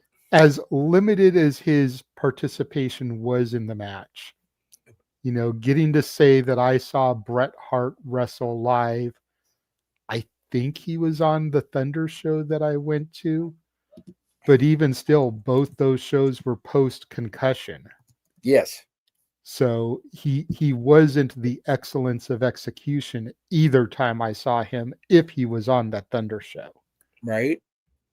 But that's the only other time I would have seen him, because he was in WCW. I only saw one WCW show. Yep. And it was years before he came back to WWE. So that's the only other time I could have seen him live. And here you go. You saw Bret Hart's last PLE and pay-per-view match. Yeah. In person. We both did. So, and Cena being on that team, Jericho, Edge, who weren't shouted out during the tribute video, by the way. Yeah. Returning Daniel Bryan after only a month or so of you seeing him and Claudio go an hour of fucking headlocks. Well, no, that was way before he even joined WWE. That was like 05, Claudio and Bryan. Yes, because remember, we had the opportunity to go to Bryan's last match, or Bryan's return and Scott Lost's last match, but somebody who rolls around for a living shall not be named on TV. wanted to go to Disneyland for her birthday instead, and we missed that opportunity. Okay, I'm mixing the eras up because you know what? You're right. Bryan versus Claudio was during his pre-signing because my buddy Alex came to Rocky Horror Cast that night and told me about it because he was at that show too. I remember. So my bad. But yeah, Bryan's return after thinking, oh God, he got fired. Oh no. And he did technically, but yeah, that was a fun night, a great moment. Like you said, I enjoyed that. Well, actually, I don't remember enjoying much of it after about the first couple of drinks, but I apparently did because I'm on film enjoying myself. Because Drunk Jeff was a thing. I think that was the first time I experienced Drunk Yeah, Jeff. it was definitely the first time you experienced it. Not the no DQ audience, but definitely your first time. Because that was my no DQ debut. It was. There you go. John Cena leading that PLE team led to your first appearance on NoDQ.com. So thank you, Cena. Clap, clap, clap, clap, clap. There you go. Yeah, I'm right. Now All that we right. mentioned Maybe a John stretch. Cena shows real quick, like I'm sorry? now that we mentioned like John Cena's like shows that we've been to, like Oh, I got shit. to see all three of his final shows here in California: Raw, Money in the Bank, and San Diego. You know, See, I miss Money and my first show that I was as an adult that I was able to buy tickets for was SummerSlam 2012. You know, and then I Oh, was there wow, SummerSlam okay. 20. Yes, I was there SummerSlam for that. 2013. Yeah, so was I. You know, I got No, wait, to see the 2012? return of 2012, you were at Hooters, I think. No, that was 13. Let's see. 10 that was Drunk Jeff. 11 was the cash in after the Undisputed match, right? With Nash? Yes. Okay, so I was there for that. 2012, 2011, I was up in the cheap seats with Dylan and his mom. 2012, I had gone to Access and then went home to hold down the Casa while you guys were there. Okay. 13, that was when I was at Hooters and finding out about Brian's being cashed in on and just my heart growing 3 sizes too small that day. Damn Randy Orton. And I was definitely at SummerSlam 2014, but it wasn't a favorite moment or a match. Jump scare, motherfucker. I didn't go to SummerSlam 2014 because I was saving up to go to WrestleMania 31. So Now- I went to Hell in the Cell 2015. I got to see the return of Alberto Del Rio. Oh God. Yeah. I was actually sick that day. I think I was gonna go to the show because I got really, really sick. But luckily some electrolytes and some IV fluids the day before really helped me be able to go to that show. They are a godsend. Yeah. Yeah. So I got to see that. I got to see No Mercy 2017 where he wrestled Roman Reigns. I was there for SummerSlam 21 when he wrestled Roman Reigns. I wasn't at No Mercy because I was at an after party waiting for everybody to show up. I was also at SummerSlam 21 actually. I went to Allegiant Stadium. So was I. I was there with my dad. Cool. Yeah. So I just got to see so many John Cena matches, and I feel really fortunate I was able to do all 3 in this year in California. Yeah, I'm trying to remember. I know he was on the show, but I can't remember who he worked because I think it was right before he turned babyface, leading up to Survivor Series 2003. He was on the SmackDown house show. I'm scrolling here. Keep on scrolling. Oh, went too far, I think. Maybe. No, didn't go back far enough. God damn, he wrestled a lot. Sorry. He was that guy. He was that guy. Okay, so there's November 8th, November 9th. Low battery. No shit phone. Thank you. Okay, so that's after he wrestled Lesnar for the title. Their Survivor Series. Okay, wait a minute.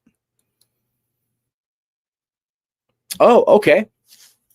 So it was after Survivor Series. I take that back. There was a SmackDown house show. And I'll never forget this because I went with Aaron. And I think not Mikey, but I think Mike was with us. And I think their other friend from high school was there. And you can feel the debate if you want to tell. You can go ahead and say power down since you need to go. I'm good. But thank you for popping in, if you can hear me. I don't know if she can hear me.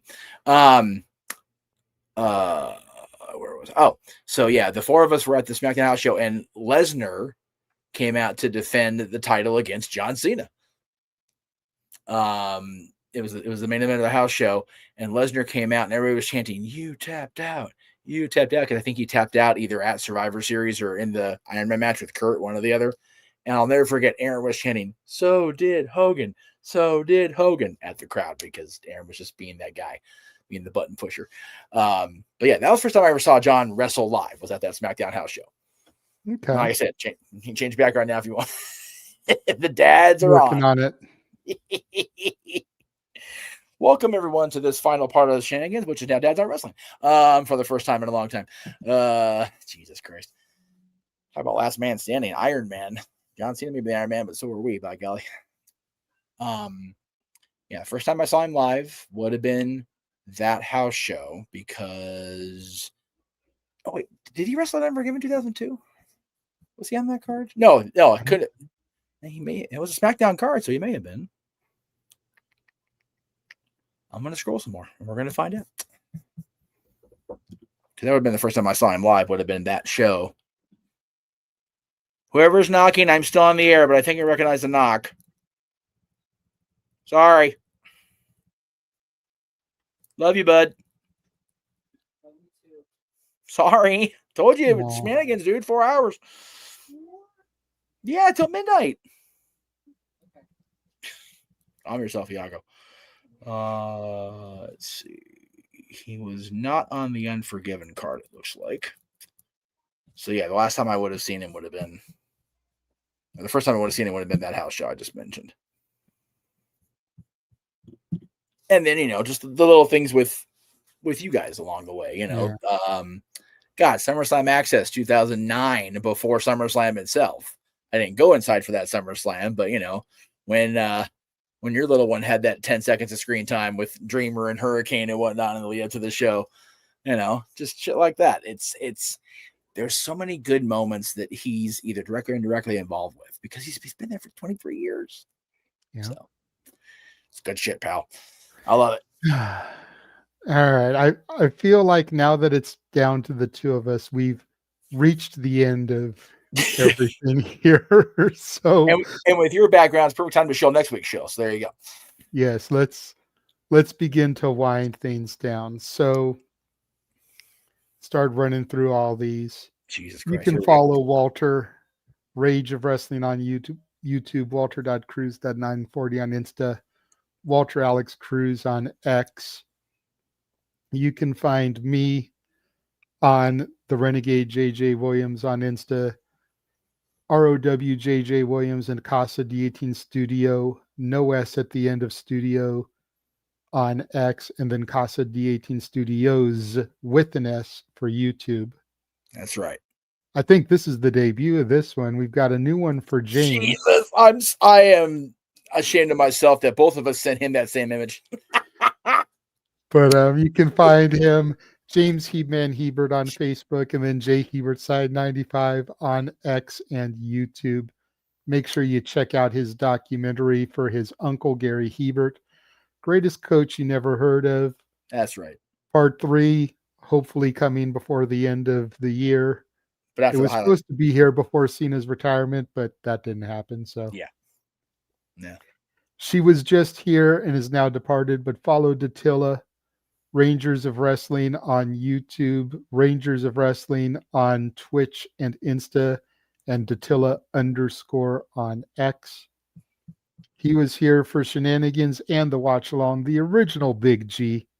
Instagram original Big G 1988, X, TikTok, and YouTube original Big G1. You've seen him in the chat room tonight. Emmanuel Dominguez is one half of Los Dominguez is Instagram EDM7324. You can find his sister Arlene Dominguez on Insta, and ADM73244 on X.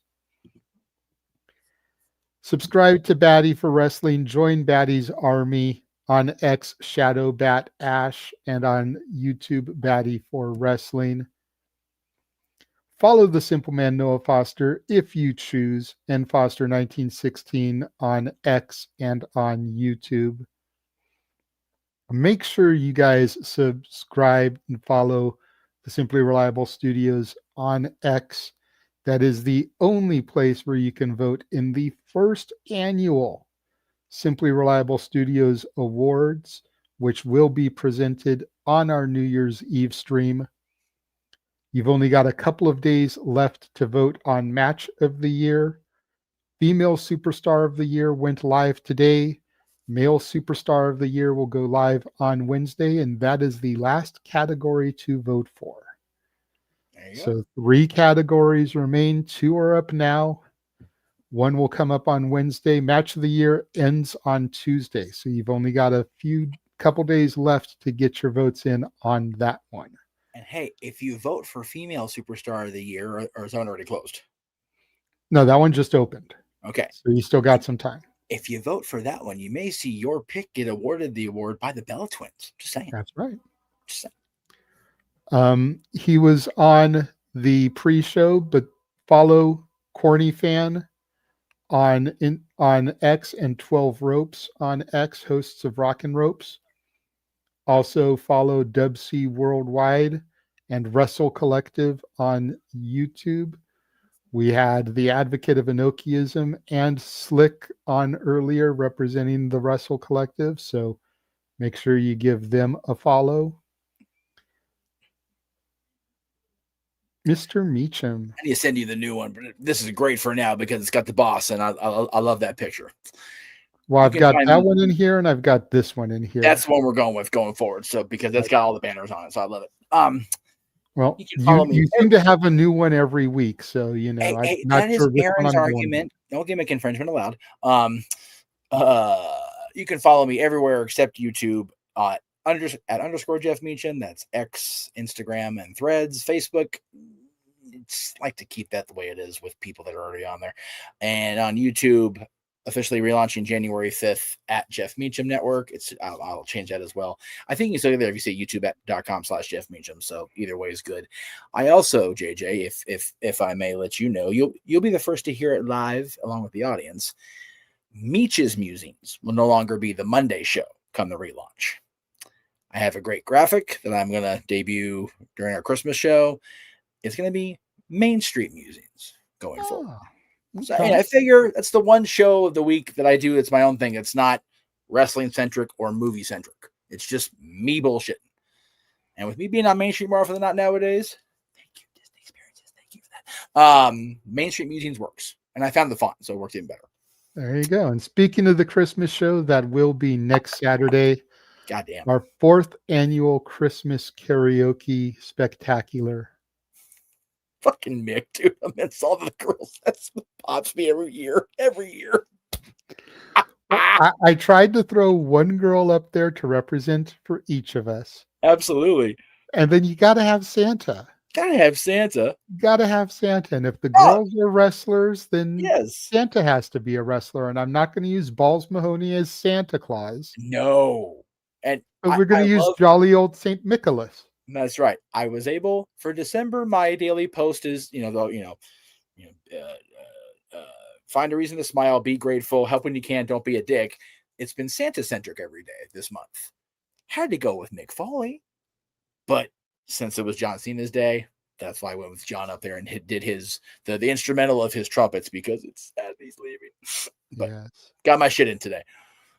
Absolutely. So that is going to wrap things up for this episode of Saturday Shenanigans. We have basically been on the air for the last 11 and a half hours. 10 and a half hours. No, JJ can't math. 10 and a half hours.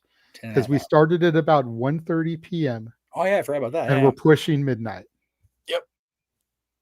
We did the Collision watch along for the C2 tournament. Yes. Went right into Saturday night's main event.